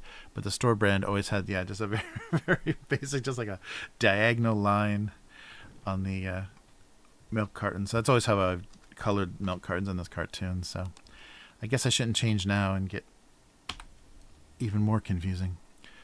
But let me do some shadows on this and see if it still reads as... Oh, maybe no, I'll keep it white because the solid color looked weird for pink, so it's not going to look any better for yellow. All right. Yeah, so the drawing's really simple, and then the little rendering gives it a little more dimensionality. It looks a little more 3D.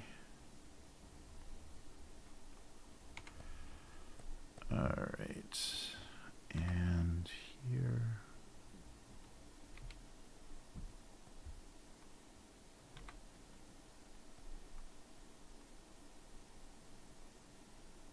Oh, that's not it.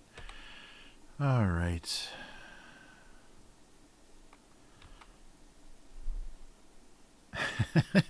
The first nog-related fatality. All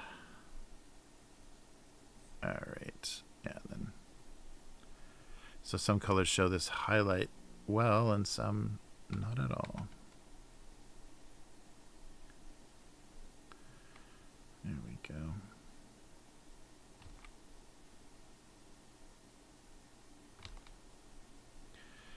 All right. And then something bomb.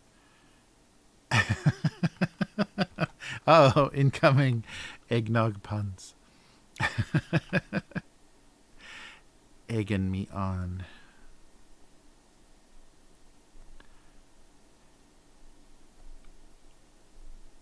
All right. Nog related.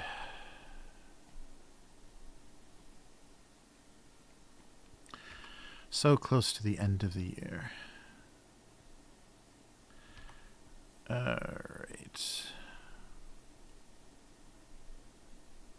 And then maybe a little tiny shadow on the pooling eggnog. to put a little, make it a little shiny. Yeah, that could work.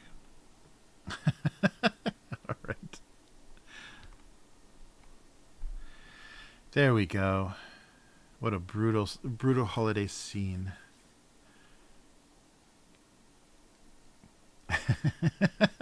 Nice.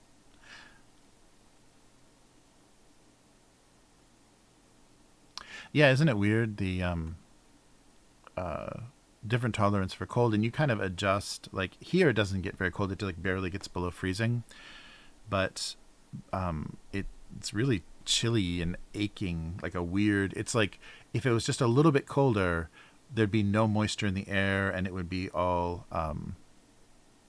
It would be that real brisk, real like sharp cold, but it hovers just above freezing, and it's very wet here. So this damp coldness is really strange.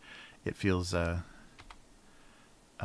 bad, and so probably is the same of that, like, so Arizona, kind of that desert cold, because there's no water in the air to hold any temperature. So it's he's not really dead. His eyes are just on the far side. All right. This isn't very Christmassy, but whatever. It's very not very identifiable as a Christmas joke until you read it. Oh yeah, so maybe that's what I should do though. This should be decorated for Christmas though, because it's a holiday drink. So that'll at least give you the idea of what I'm trying to do here.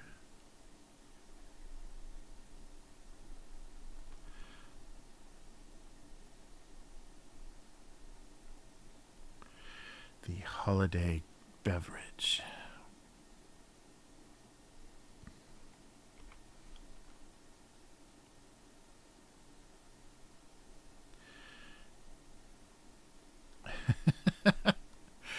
Every year, one more senseless, nog-related casualty.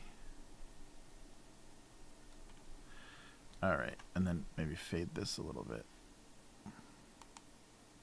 so it's more printed on, less intense. Okay, there we go. Can you imagine a giant carton of eggnog? Nice. Oh, childhood drama for 2CX. Yeah.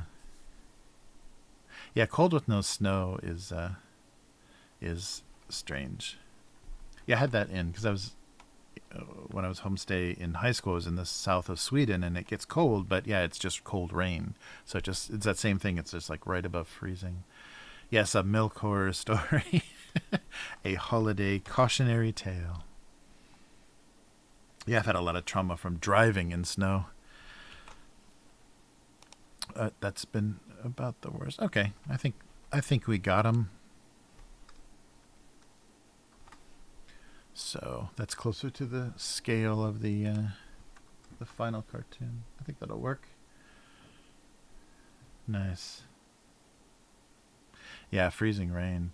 Yeah, just a lot of driving. Like, so my parents were like, I did drive across a lot of states to visit both parents for Christmas, and a lot of whiteout conditions on the highway. So you're just driving like with your nose this close to the windshield, just like looking for brake lights or looking for tail lights ahead.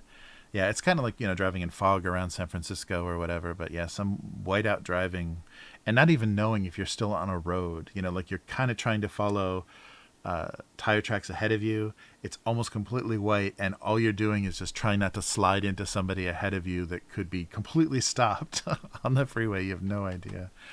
I had way too much of that as a like in my kind of like late teens, early 20s to enjoy snow. Yeah, we don't have to go anywhere. Snow's great, and if you're just skiing on it, I guess it's much better. All right, so yeah, I think this will do it. Why is there a giant hole in the side of the eggnog? We have no idea. All right, so let's go back to the archives. I guess it's not going to be very Christmassy, but we'll continue on. So it was 2007 and June. Yeah, so we're still daily. That's pretty impressive. All right, so switch over. So this is the part. This is the part of the stream where we read the comments, if there are any, and just look through old cartoons, so you guys can kind of see the, hopefully the development and how things got better. The longer I did it. So I'm still very much doing marker drawings. And the reason that I drew with marker originally is because there's no erasing, there's no correcting. Like the line you put down is the line you put down. Of course, you can see how much I cheat now with the digital, because I can just, undo a line. And nice. Oh, Jeremy P., good night. Yeah. Have a good holiday weekend, and take care. Yeah, I only had one. I'm sorry, I just read K5's chat again.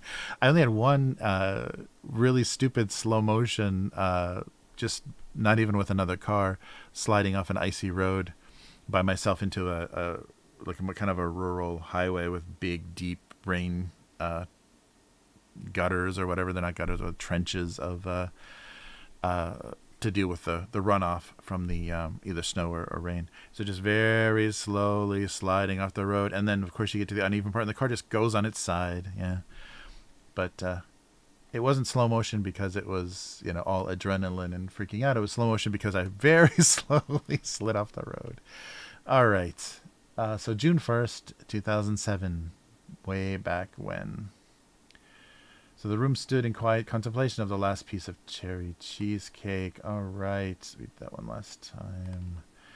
And June 2nd, the text underneath the little cup attempted to be both clever and funny, but was in fact neither.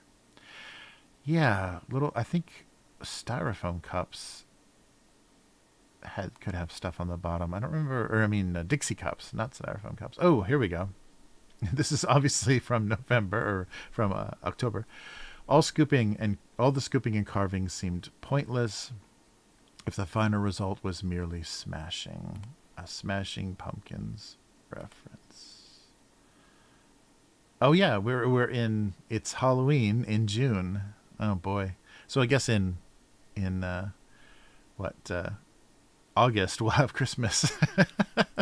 Yeah, so when I first got syndicated, I just submitted everything, all of the 3 years that I had done up until that point, just as daily cartoons, and it shifted. The day that they started, it was not the day and month that I started the cartoon, so it shifted everything. So everything is not very seasonal. His fun size felt more like inferior size. Oh, fun size jokes. Yeah, this is all Halloween. It's Halloween for Christmas. June 5th, he was kidding himself, thinking he could pass for a premature Christmas decoration. Oh, there we go. After Halloween, the lint roller was always full of surprises. And candy corn.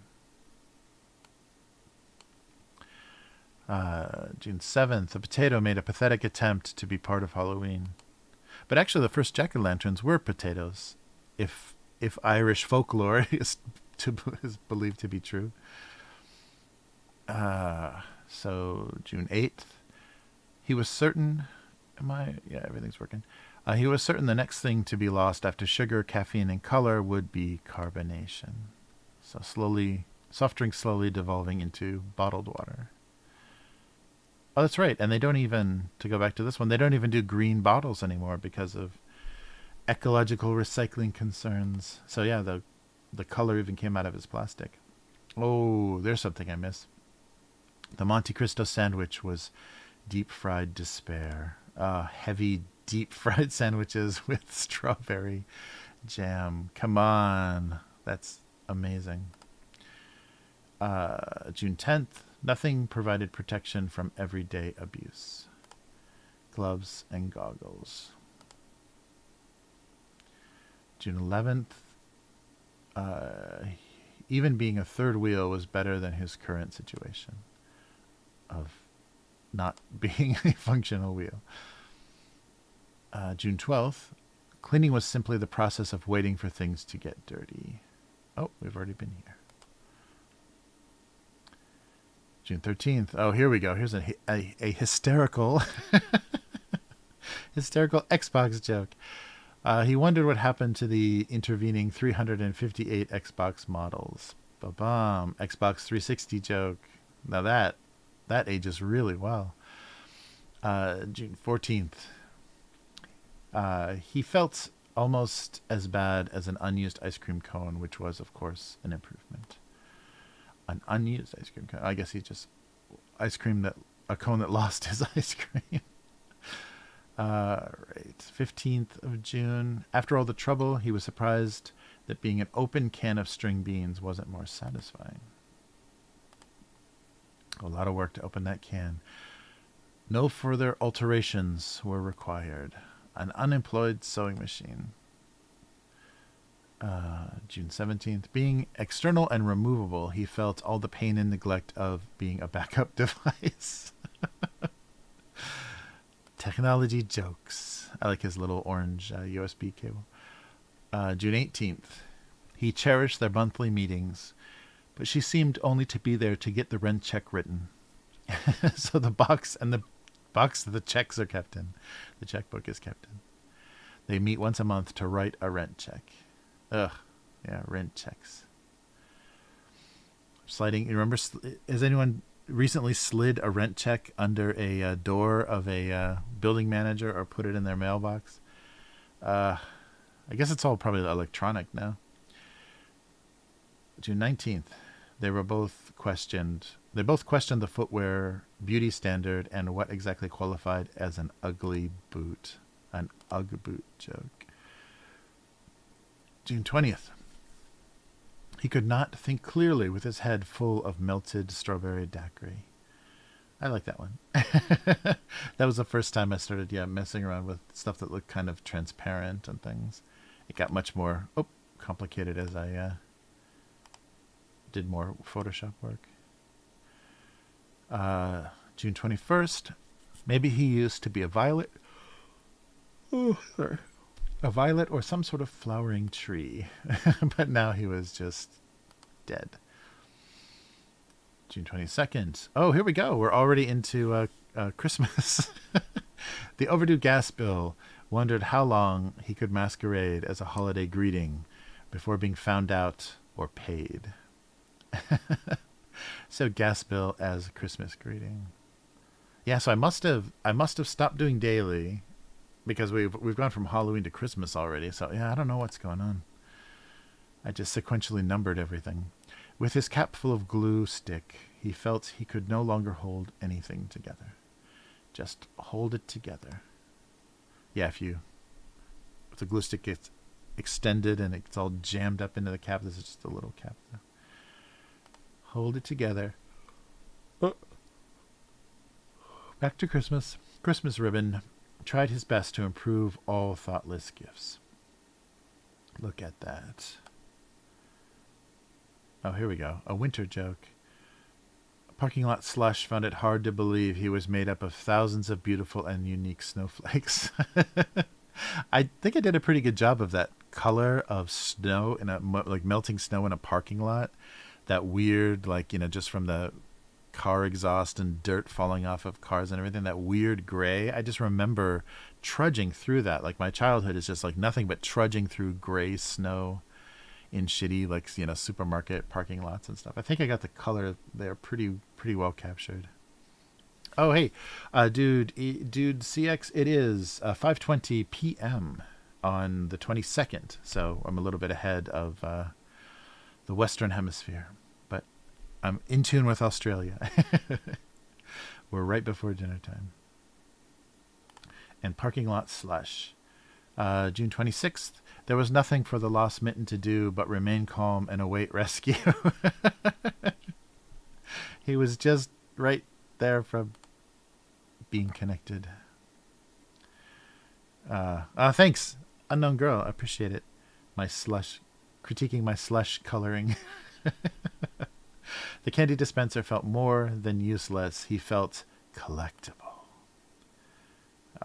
It's a novelty. What is that, like Howdy Doody? A novelty Pez dispenser. June 28th. His authority was undermined, based largely on the fact that he did not contain a single paperclip. Office politics. June 29th. Without a lamp, his relationship with the outlet was far less interesting. So it's just a severed, hopefully that reads well enough, a severed electrical cord. No lamp involved. All right. June 30th. Oh, look at that. The dramatic cake. The only enemy chocolate cake now faced was gravity. Chocolate cake against a wall. The slow slide down the wall. And July. All right. So July 1st, the appearance of spinach dip was more than enough to upset even the most secure broccoli. Oh, vegetable dip making vegetables insecure. There's not enough texture on that broccoli, though. Oh, well. All right. So there we go. So that's a little look at the past. So 15 years ago? Jeez. And now let's write some cartoons. Thanks, Matt. Oh, wow. I got 17 viewers. That's amazing. It feels like a crowd. Yeah, apologies for my notice is not my stuff not popping up. I've got that little orange with the big W, but he's not showing up. I wonder if it's if it's just not linked anymore. So I'm sure Streamlabs doesn't hold your doesn't upload your graphics for you. All right. So let's take a look here. All right, no more drawing, so I can move this out of the way and off camera, and hopefully off camera. Okay, so the last Christmas cartoon, it was going to be an eggnog joke. Not finishing very strong, but what are you going to do? So it's the first, yeah, probably the first eggnog-related incident.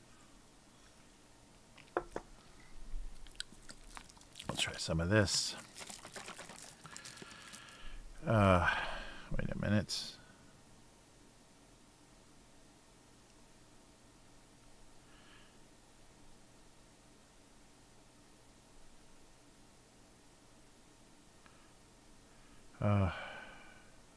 So I guess I got to keep those crab legs frozen. Great. I don't know where they're going to go. We don't have any freezer space here. Okay. Well, let's see here. So yeah, something about K5. During Eggnog's quest to take over the world. Yeah, right. Slowly leaking out.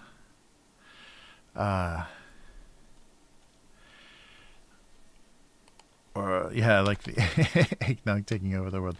It appeared to be the first eggnog-related accident of the season. Incident. Season. Actually, maybe incident. So it's more vague, but it's more eggnog related. Eggnog is 2 words. It's got to be, because there's got to be another kind of nog, right? Oh no, it's 1 word. No, it's 2 words. The internet is so useless. It's both. Yeah, no, most people are doing it 1 word. Eggnog or eggnog? Webster says 1 word, so does Cambridge, but I wrote it, but Fallon and Company spelled it 2 words. It might be like a copyright thing too if you want to trademark your nog. It looks like it's 1 word. Oh, tragedy. Thank you, King. Thank you. That is the best. That is, oops. That's not 1 word. This is 1 word. Yes, tragedy is the best word choice. Thank you, King.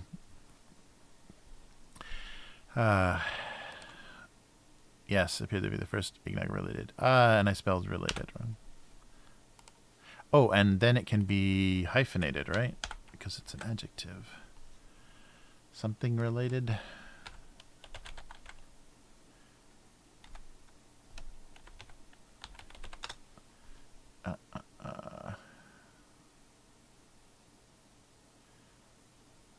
Something related.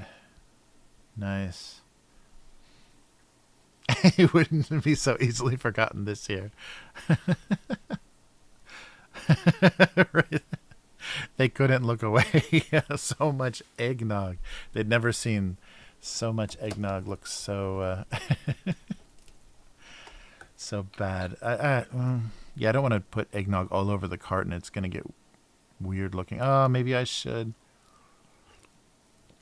But I said I was done drawing. All right. So let's just do a quick check and see how that looks. Come on. Come on, come on, come on. So we got to go back up here and do a little, I guess it's got to be within the boundaries. Oh wait, that's not the right color. Come on, give me the color. Yeah, there we go. Okay, I guess he's got to have a little nog on him for it to work. Okay, that works. Yeah, he's a little nogged up. Okay, yeah, that works more as a something happened.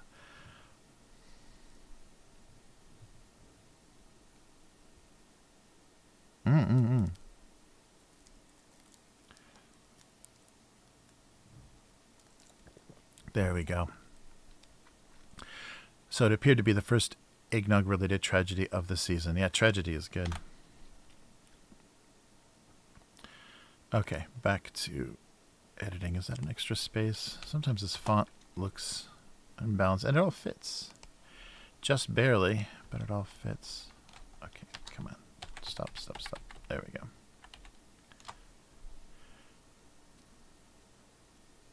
Oh, yeah. Yeah, what a weapon. Yeah, because I'm completely not explaining why the eggnog is just leaking everywhere.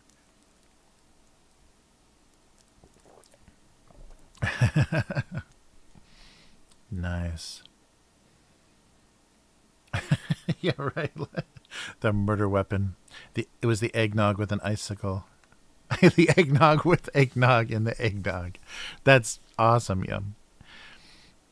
Yeah, if we oh yeah, should it just be a clue, a clue reference?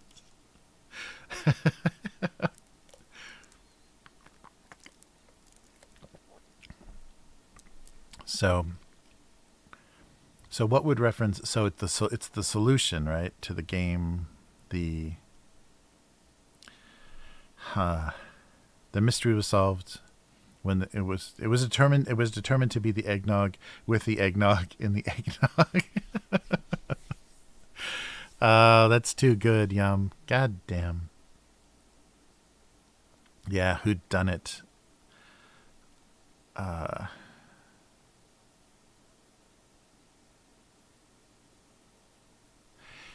Yeah, the solution to the mystery seemed to be...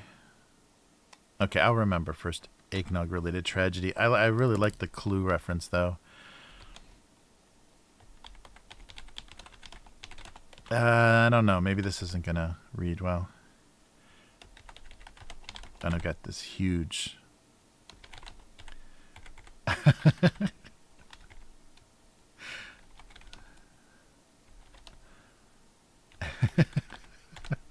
in the eggnog. I don't know. Be the eggnog with the eggnog in the eggnog.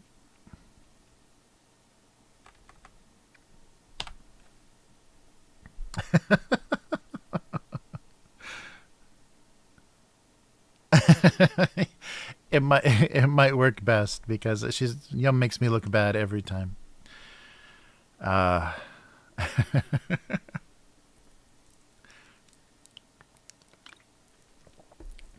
No, that's really good. I really love the Clue reference. And I think my older audience will enjoy it as well. Seamed with an E. The eggnog with the eggnog in the eggnog. It's brilliant. Yum. You mad genius. Yeah, I like that a lot.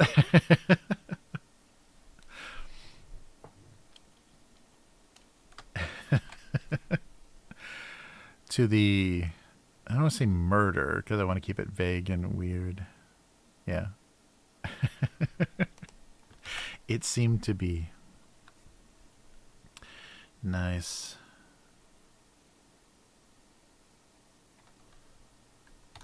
All right. And yeah, I think that works. Well, let me read that one more time. Solution to the mystery seemed to be the eggnog. Solution seemed to be the eggnog with the eggnog in the eggnog. I don't need commas, but you read it when you read the solution in Clue, or you read the solution in Clue, you always read it in phrases like that. I think that works. Sorry, Matt. Well, I'm admitting I'm part of that group, but I've been a couple of like current references in cartoons, and it just gets a lot of what is this about? So I gotta make sure I'm bridging. I'm crossing generations. All right. Yeah, I love that. And I spelled eggnog wrong. That's wonderful. It's an eggnog, an eggnog. Okay, there we go. The eggnog with the eggnog in the eggnog. A beautiful Clue reference. Okay, and this is a sad Christmas tree reference.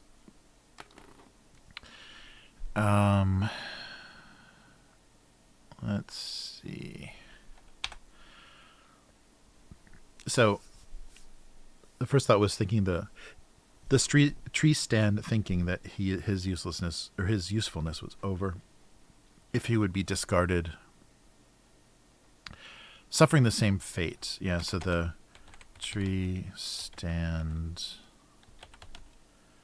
feared he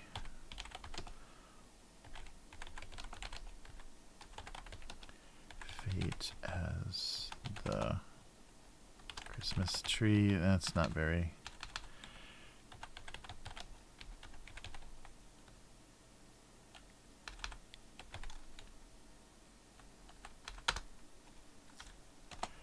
Okay. Tree stand feared he would suffer the same fate as the Christmas tree. That's pretty straightforward.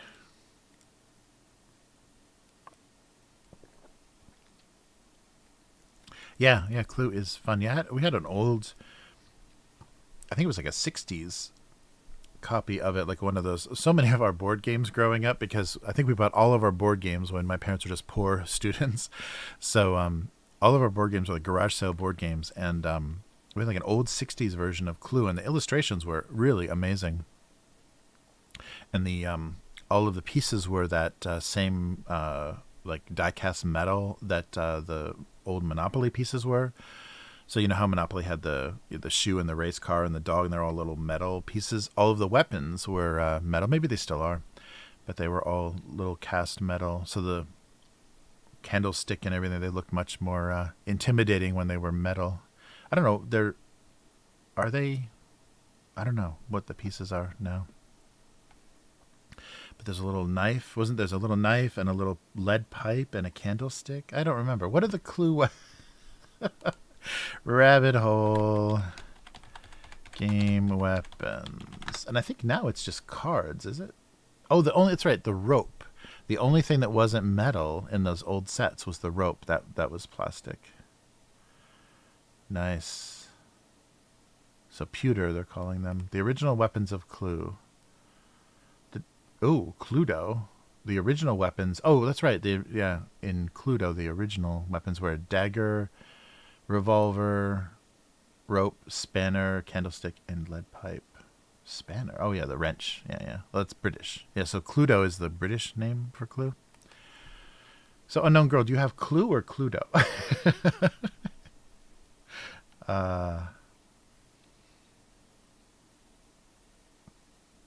Yeah, I like that. Yeah, I like the the modern the modern cards are terrible.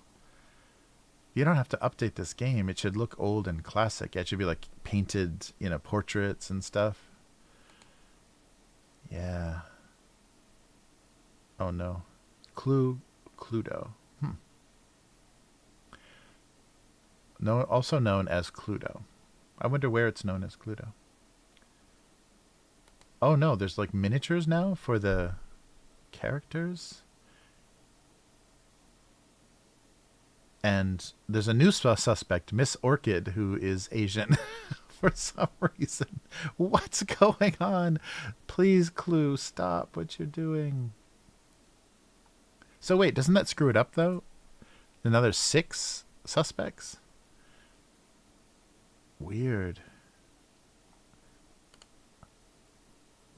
And it's not suspicious that like suddenly there's this like Asian woman at your dinner party. Yeah, now there's still metal. The pieces are still metal, but now there's figures. Oh, that's right, because it was just kind of those little token things like the color.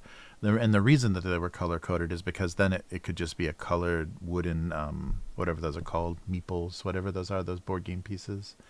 So now there's plastic miniatures shaped like people. And a purple Asian woman. Because the one thing that sucked about Clue is it was not diverse enough. So now it's 5 white people and an Asian woman, and now it's diversity. That's really weird. Yeah, plastic pawns in the old days. Yeah, that's right, Matt. Yeah. Now there's a mirror that reveals the who, what, and where. So now you put the cards instead of, remember it was like a little envelope. So instead of putting 3 cards in an envelope, you load them into this magic mirror thing, and then you reveal everything all at once. Oh, Clue, how could you fuck up a perfectly good? Yeah, the new art is terrible on Clue, and now there's a mirror. Yeah, so you stick the cards in a mirror, and then it reads like a sentence a little bit more. Weird. Yeah, the old classic style. They don't, that's the thing is, like, I guess there's probably people that are trying to justify their work. Yeah, Colonel Mustard, definitely. There's probably people trying to justify their employment by saying, we need to redesign Clue again. I think it was fine. The 50-year-old version is probably just fine. So I just had a thought. So of course you can't have an Asian character like during the 40s, and like the 30s and 40s in a board game, because everyone would always suspect the Asian character. Of course you couldn't. That's very weird. Yeah, that's funny. Clue. Thank you so much, Yum, for making me think of that old game, and I'm very sad how, I guess Hasbro owns everything now, so Hasbro screws everything up. I think their management is terrible. Okay, so the tree stand feared not his. He would suffer the same fate as the Christmas tree. Should it be more descriptive about the fate? The same dry. I don't know. Oh, Clue Online with chat. Yeah, there you go. Yeah, envelope, not a magic mirror.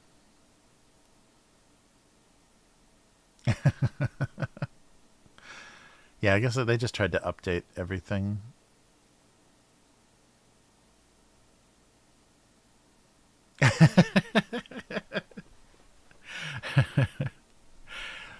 With all that military experience, the Colonel is probably well versed in every one of those weapons. So if he didn't do it, he definitely knows who did. That's a great idea, because you're supposed to be playing. That's the great part of that board game. It's a simple idea, and you're supposed to be playing that character, you know. So yeah, you know, whichever person you choose that's not it, or that you hope, you know, maybe is not it, you're supposed to kind of be playing them, right? That's a great idea. Joe doesn't like all this board game nerd talk. Get out of here. Nice.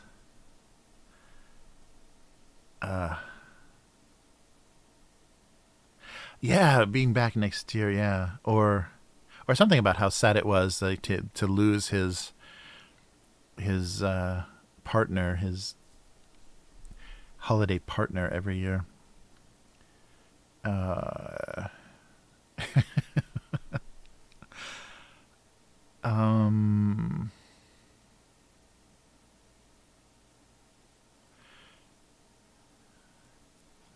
yeah, so he's not going to be thrown into the wood chipper.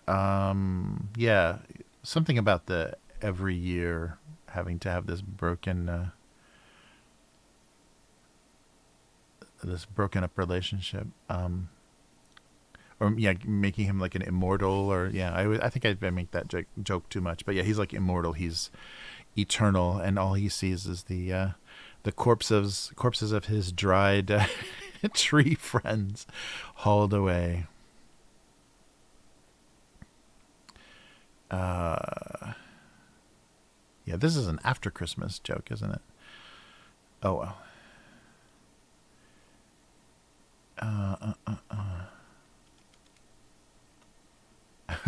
Chess boxing? No way.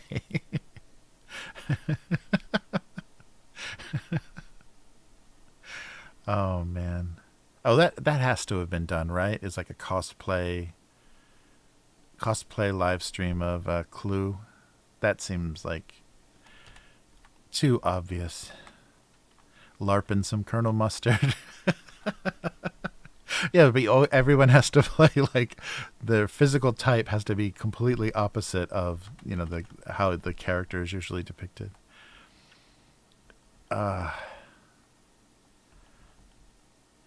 Okay. So watched another. The annual tragedy of losing a. So I want to get in the dried out part, the dead dried out part, and let's see. So, the annual tragedy of another holiday partner dropping needles dried and being drug away. I like dragging away. I think that image is pretty funny. His holiday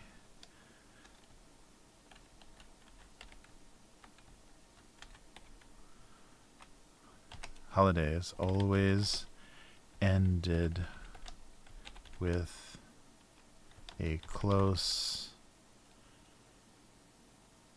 with a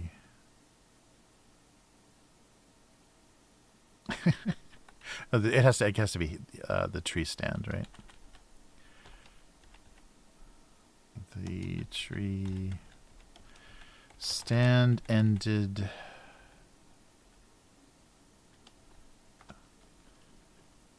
so every his holidays would be easier if I could just say his. The tree stand always ended.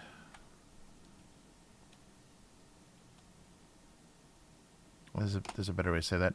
His holiday by watching a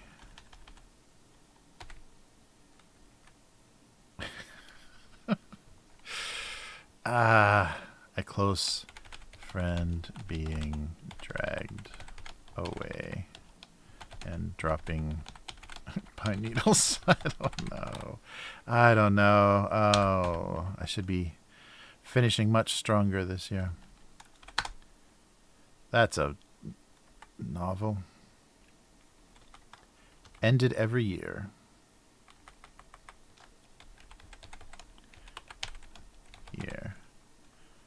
By watching a close friend being dragged away and dropping pine needles. Semicolon. I don't need the dropping pine needles.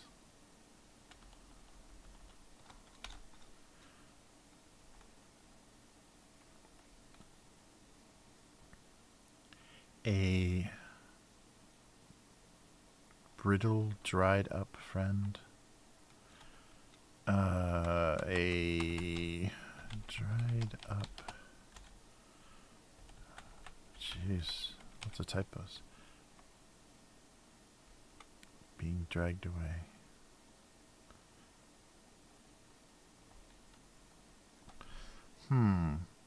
It's weird. Oh, nice.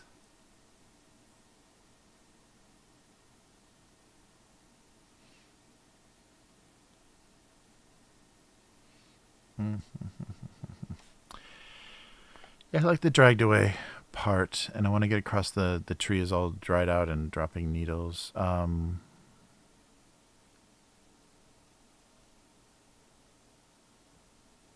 Yeah, so make it sound like a police, like a domestic violence call or something where the police show up, like somebody's dragged away. So the tree stand ended every year by watching his partner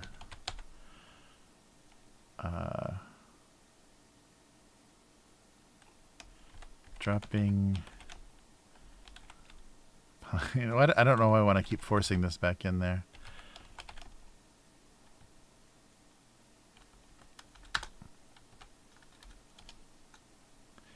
And I never spell anything right. The tree stand ended every year by watching his partner dropping pine needles and being dragged away. Watching his partner drop pine needles.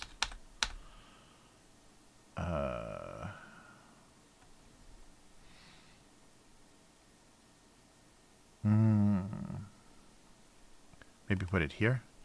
Being dragged away.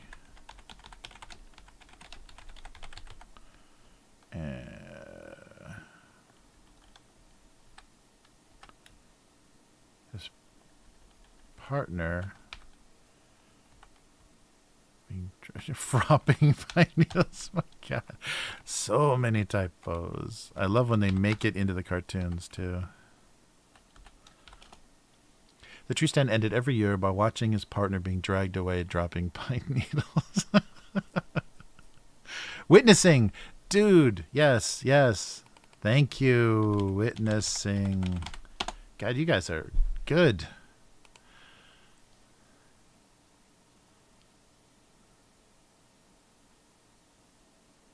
Oh, thank you. Every year, his partners. Yeah. Because it's every year, so again. Thank you, King. God, you guys are good. The tree stand ended every year by witnessing his partners being dragged away, dropping pine needles. All right. I think that's the tone. Yeah. Trail. Yeah, being dragged away. Leaving it. Oh, it's going to get too long, though. I think. Dropping pine needles now. Another year, another friend in the chipper. Yeah, that's what I want to get across is the weird process of dragging a Christmas tree out. That was the thing too. I remember when you go back to school in January after Christmas break, riding the school bus, and then there's that skeletal pine tree like sitting next to the trash, like because I think it's like a certain day, depending, but it's like a certain day that they'll pick up old Christmas trees. It's not every day. So everybody puts their tree out. So it's been sitting somewhere, like on the side of the garage or something, just like completely shedding all the pine needles. So it's just the branches and the trunk. So there's always that weird skeletal, like a tumble. Oh, that's right. It looks like a tumbleweed, and they do blow across the street because nobody secures them. So the tumbleweeds of dried Christmas trees blowing in front of the school bus. There's a suburban. Yeah. corpses out. Nice. Yeah. That's exactly exactly right. The Trail of Spears. Okay. The tree stand ended every year by witnessing his partners. Thank you for that correction. That's good. Witnessing is great. By witnessing and being dragged away, dropping pine needles. Okay, so just in case my branch isn't a convincing pine branch, the needles should help.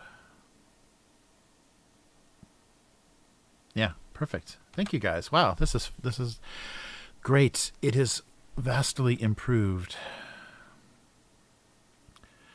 Okay, and every year by witnessing this partners being dragged away, dropping pine needles. Nice. All right. I think that's going to do it. And the solution to the mystery seemed to be the eggnog with the eggnog in the eggnog. Yeah, so that's about this size. All right. Let me just do a quick, just in case any typos I can't visually notice. Seems okay. And one quick. Oh, I wonder how much it's going to hate eggnog. Let's see. No. Photoshop's dictionary knows eggnog. That's pretty impressive. All right, so I make these little tiny versions. Yeah, so the funny thing is I draw them really big, and they're actually very high resolution. So these could be printed as billboards almost. I'm drawing them so high resolution, but the final cartoon is only 600 pixels wide. So it's very tiny. The thing that goes on the website is their standard size is pretty tiny. But and that was the first thing that I decided to do, is scan everything as just a bitmap. My marker drawings, scan them as black and white bitmaps at 600 DPI. So it made a very high resolution cartoon, and then I just stuck with that resolution for the digital version. But it helps to be much more versatile, because the one thing that you don't want to do is spend all this time drawing all these cartoons that can never be printed bigger than a postage stamp. You know, if you need a high-res version and you don't have it, you either have to remake everything, or you have to upscale it and hope that it doesn't destroy the line art and look terrible. So that was the only good choice that I made when I started doing this cartoon. Okay, so 27th and 22nd is what we just did. All right. Wow, thank you so much.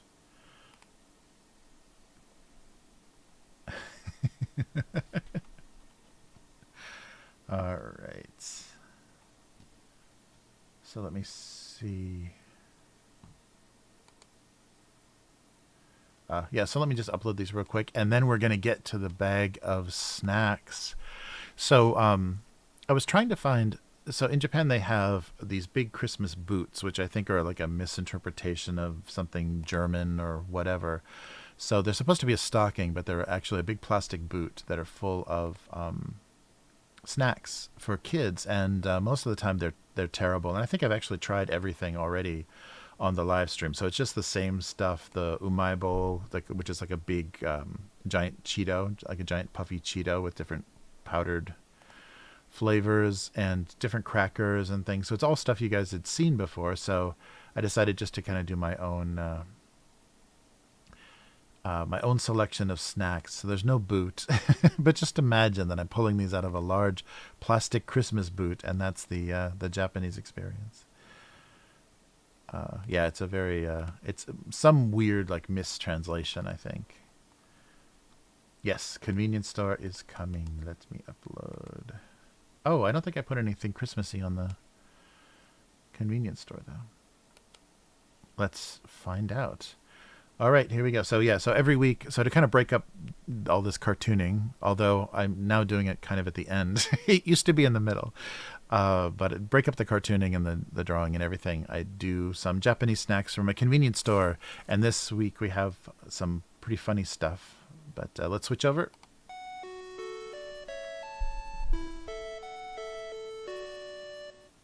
All right, and that chime that you hear is if you ever go into a Family Mart, that's the door chime. Oh, I can do snow. Should we do some snow? the the door chime of a convenience store, a Family Mart convenience store, which I think are all over Asia now. But that was originally a Panasonic doorbell that they just bought and used at some of the first stores, and then they just kept using them. All right, so, okay. Oh no, I think some of this is going to key out though. This was great. I was so happy to find something so odd. And this is Frito-Lay. So Frito-Lay in Japan is now making dragon potato. So that basically translates to dragon potato. So dragon potato. Potato. So dragon, what is a dragon potato? So it looks like a dragon potato is just a spiral cut potato chip. And I've never seen these before. And it doesn't say new or anything. But it's, yeah, dragon cut potatoes. So these are just, just butter and salt. So it's not keying out too bad. Although the snow is pretty harsh though. Let's cut the snow. So first up is dragon potato, and I was so happy. Oh yes. Yeah. So yeah, if you guys, we've got some cup noodle over here, and we got everyone's favorite room temperature sausages, sausage rolls on the other side. Oh wow, yeah, very buttery. Oh, they almost smell sweet though. That's weird. Yeah, the butter is kind of sweet. That's pretty cool. So there are these spiral cut. Let's see if they actually are potato. So dragon potato.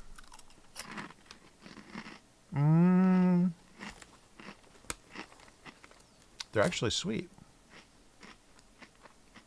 Yeah, you would think that's a pretty difficult. I can't tell. It doesn't seem. I think this is a it's like a Pringles. It's like a reconstituted potato.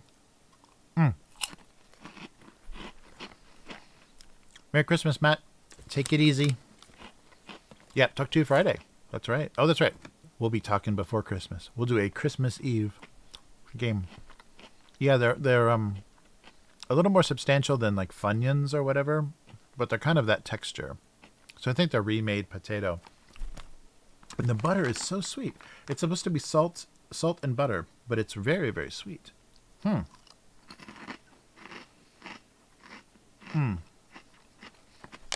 So I guess this flavor is supposed to be simulating the Calbee potato chips. Just the salt and butter potato chips. They taste really good. I mean, it's weird. There's a little sugar on them, though. There's a little something sweet in here. But as you can see, it's not a huge bag. The bag was only about half full, like most chips are. But it's not just potato. So it's not just a spiral cut potato. It's a weird spiral shape. It's kind of disturbing. The shape is very weirdly organic. So they kind of give you the idea. You see it like a potato skin being spiral peeled off a potato on the bag, but it's like a reconstituted potato. Oh, there's a little one. A baby dragon. What's that called? Tatsunoko. Yeah, so there's an animation studio called Tatsunoko in Japan, and the name for seahorse is baby dragon baby. So yeah, that's what the name of that animation studio is. That's why they have the little stylized seahorse, but the name is actually baby dragon. Yeah, these are very strange because they're not really spiral cut. It looks like they made it some kind of potato and then they twist it. They have some kind of, in the process, just kind of twist a flat sheet of potato.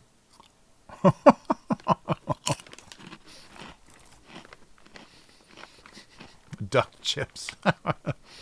Yes, exactly. That's what. What's what they? No, they're crunchy though, like a potato. They're not as bad as a Pringles, like that kind of the way Pringles just kind of break up into little clumps of potato. They're very smooth, but very processed, but strangely sweet. Wow. It doesn't say anything about sugar. Wow. So I was surprised. I mean, I'm sure it's with a lot of Japanese guidance, but a Western company, Frito-Lay, is doing dragon potatoes. So They're not bad. I mean, real potato chips are much nicer, but they're okay as far as a snack. They're not too mushy or too strange. Wow. That flavor, though, I can't get over why the butter is so sweet. The butter flavoring is so sweet. That's odd. Sweet and salty. All right, what's next? All right, well, we'll stick with the potato chip theme. We have the Grande. So this is bourbon. The company, they make a lot of chocolate snacks, and sometimes their chocolate is actually pretty good. So they have chocolate-covered potato chips. So we're staying with our chocolate theme here. Oh, well, these are very covered. Yeah, so sometimes, wow, they're really covered. Look at that. Smells like it's pretty sweet and kind of milk chocolate, not very dark. Yeah, sweet. Specifically, sweet flavor. But interesting. So on the front there, you can kind of see. There we go. You can kind of see they show a partial covered chip, and you usually see these. This is very common, like a one-sided chocolate potato chip. But look at that. It's just dipped. You can even see where it was sitting on the flat part, where it was sitting on the conveyor belt. But, oh, yeah. If you get it right, that starchiness, saltiness, and chocolate kind of, combines perfectly. Yeah, this is pretty good. I think I would like darker chocolate more. This is kind of sweet. But yeah, totally dipped chocolate-covered potato chip. It's pretty heavy, too. And I think that's why they do the only one side, is so it's not such a heavy-duty snack. But I think bourbon does like the heavier, crazier snacks usually. They do like the liquor-filled chocolate cordials and stuff.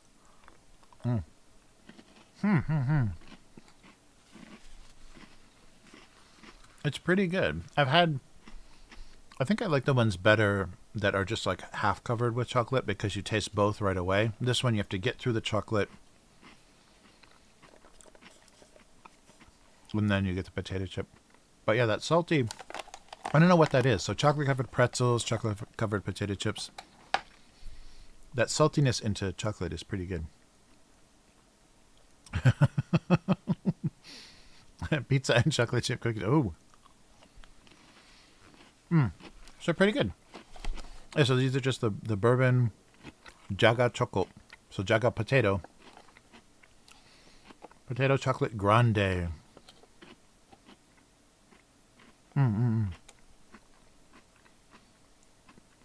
Yeah. With rich chocolate. Yeah, it's pretty nice. A little too sweet, but the chocolate's pretty decent. Very smooth and very nice. Wow, moving on. Oh, I think I've only got one holiday-themed thing in here. Let's go next. Oh, yeah. So, oof.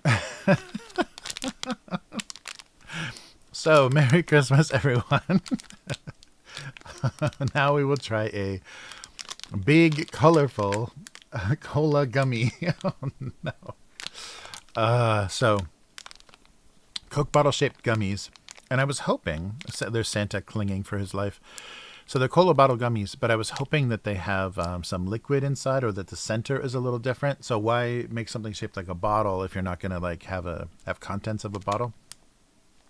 So the shape of these reminded me of the old wax bottles with the sweet liquid inside. Did you guys, this might be too old. And Matt's not here. My contemporary is not here to back me up on this. But they used to have these little wax bottles. They're shaped like soda bottles, and you bite the top off, and then you just drink the sweet sugar water inside. But then you can chew and they're made of wax, so you can just chew the wax. So this is back in the days of wax lips and all those sorts of things that they thought were candy. So it's reminded me of those, but they're very gummy. They're giant gummies. But we'll see. Yeah, but that shape, I was hoping that there's some contents here. And so they're calling them cola. So they're calling them cola gummies. And gummy candy is what they call, like, I guess, yeah, gummy worms, that's the same. But you can see 3 different colors. And so there's, oh, wait a minute. Oh, cherry, oops. Cherry cola, melon cola, I hope it's not cola. I hope it's just melon. Melon, lemon, and cherry cola. I hope it's not a mixture. I hope there's not cola flavor in all of these. Oh, it's going to be pretty brutal because these things are huge.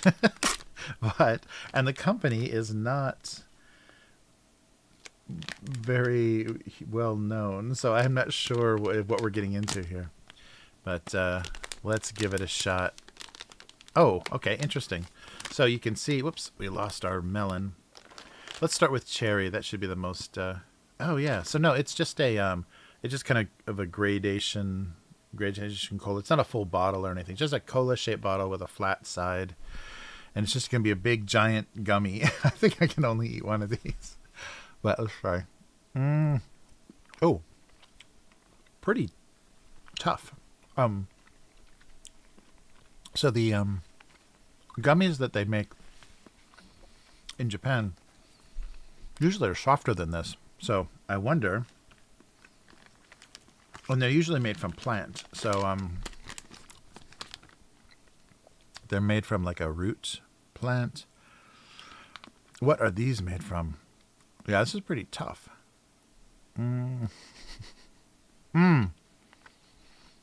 These might be, yeah. So these might actually be the, so you know, most of the jelly, it's like from the hooves and horns or whatever. It's like a process, like Jell-O. It's processed animal stuff. These might be those. So this is really rare in Japan, and it's really, so this is a harder gummy, like a gummy worm or a gummy bear. It's much harder, and the flavor is not very good. It smells strange, and the flavor is kind of fruity. There's no cola, is there? There's not really cola flavor, so I think it's just the shape of the bottle is cola. Yeah, boiling fish bones. But yeah, so a lot of the gummy stuff here is really nice because it's so soft. It's really easy to chew and everything. This might be like the actual gelatin, like the animal produced gelatin stuff, because it's very strange. But I don't know. I don't know that for a fact. I know gelatin, like the dessert, has that gelatin component is, you know, reduced animal stuff. This is not pleasant at all. I could kind of tell from the bag. Ugh. I could kind of tell from the bag it was going to be a cheap ass, weird dessert. And I should have checked that it was definitely made in Japan. Oh, they have offices in Japan. Yeah, there's something. It's not a cola flavor, but there's something kind of a flavoring in there that they're trying to make it like a soda pop or something. Almost a little weird.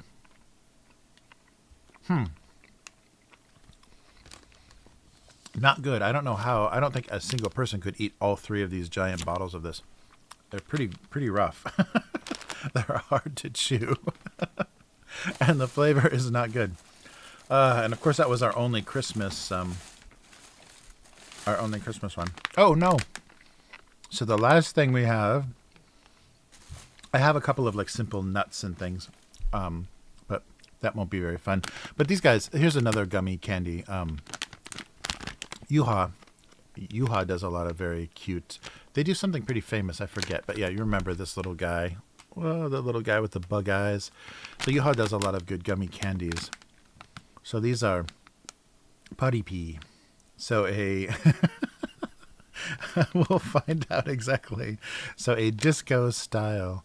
So let's see what exactly. But you can see the nice disco, and it's inside. So it's lemon with jelly inside. I think these guys do the simulated gummy grapes, the simulated fruit. So it's actually like two textures of gummy candy, and the fruit. Oh, these are individually packaged. Yay! So they make these gummy grapes that taste like eating a real grape. Like they're very, very close, because the gummy stuff on the outside is tougher like a skin, and the stuff on the inside is very soft like the inside of a grape, and the flavor is very strong, like a very natural fruit juice flavor. Oh, look at these bright green. So this might be a not a gummy, but like a little taffy. Let's see how it tastes. Oh yeah, it's like a Starburst. Oh. So the outside is like a lemon Starburst, but inside Ooh, it's a very sour raspberry, kind of a raspberry cherry flavor. Well, pretty good. Wow, these are good. Yeah, exactly like a Starburst, except it's a Starburst with two flavors. So the first one is lemon, and then inside you get this fruit flavor. Yes, you can see. That's exactly what it is and exactly what it looks like. And the taste is really good. Very nice.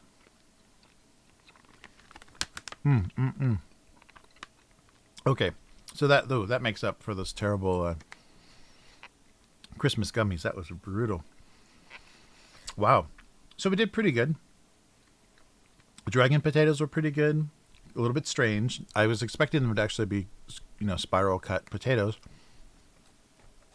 Chocolate covered grande potato were good.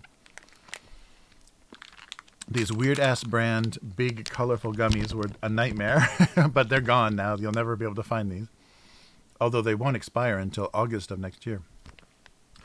So yeah, unfortunately, the only Christmas thing left in the convenience store was the worst. And these UHA Potty Pea gummies are really good.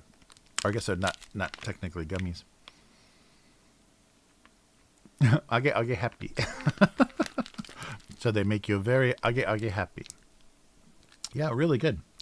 Yeah, so like a real sour Starburst. And very smooth. Yeah, very easy. Wow. Well, we did it. We finished another year. Another year on the channel, another year of stream. And thank you so much for the raid at the just the right time. So, yeah, very good. Your childhood is made of hooves. I totally missed that, Yum. That's very good. Nice. Wow. So, yeah, I appreciate. Thank you so much for everyone that's here. Actually, we can switch back, so it's not a giant my face. So we did pretty good. 3 out of 4 were decent. And yeah, there was no point in me just eating a bunch of kids' crackers out of a plastic Christmas boot. But yeah, that is the standard kind of gift that kids get around this time. If they don't get any presents, they get these weird boots filled with snacks. But we did much better, except for that scary Santa Cola gummy. That was very, very, very bad. But that'll do it for this year. Wow, we are finishing off 2022. That's insane. So I probably won't be back on stream next week. It's going to be like in between the holidays, so there's a lot going on right before. So I will see everybody either probably the January, so probably the 5th, which will be the evening of the 4th for you guys. Yeah, so probably next Wednesday night, because I think I'm back on oh, actually, no. I don't think it's back yet. There's 2 weeks off. So possibly the 3rd. Yeah, so if you guys are around on the night of the 2nd, next Monday, that could be the next time. So we'll miss a week, the week between Christmas and New Year's. And otherwise, we'll be back. But yeah, thank you so much. I really appreciate it. Great to be back over 1,000 subscribers, and maybe I'll get some alerts working one of these days. But yeah, everybody take care and Merry Christmas and Happy New Year. So I will see you in the new year. So excellent. Yeah, thank you, Yum, Unknown Girl, K5. Thank you everyone for being here. Yeah, it was very very good to see everyone. And thank you everybody that stopped by from the raid. Hyphonics, I would not be anything without you. I really appreciate you discovering this channel and making it into something. Yeah, I really like everything that's gone on. It's very cool. And yeah, so we'll see everyone in the new year. Yeah, so just make sure. Sorry, I'm just going back to the chat. Make sure I didn't miss everything. Oh, and Quartz Creations on my only Twitch viewer. Thanks so much. And Joe, yeah, Joe, of course, Joe stopped by. Thank you, Joe. Sorry to bore you with our nerdy board game talk, but yeah, it's so good to have you guys. And yeah, we'll be doing this again in the new year. So yeah, have a safe and happy holiday. Don't have anything. Oh, and also the so I'll be doing a bunch of these. So maybe I'll make these available because they're appropriate for the Lunar New Year as well. So maybe I'll make some of these available in the new year. So if anybody wants some original art, we'll do that when it. So I think it's in February. Of course, Lunar New Year is in February. So yeah, for the New Year, if you'd like a rabbit, a rabbit New Year's card, that can be arranged. So take care, everyone, and we'll see you again soon. So abusecartoons.com is the website, and as you saw, gocomics.com/abuse/domestic abuse is the archive. And links to everything is below this stream. And thank you so much for the Patreon. So patreon.com/abusecartoons. My unknown supporter and John and everybody on the Patreon, I appreciate you so much. So take care and Merry Christmas, Happy New Year. See you again soon. Goodbye.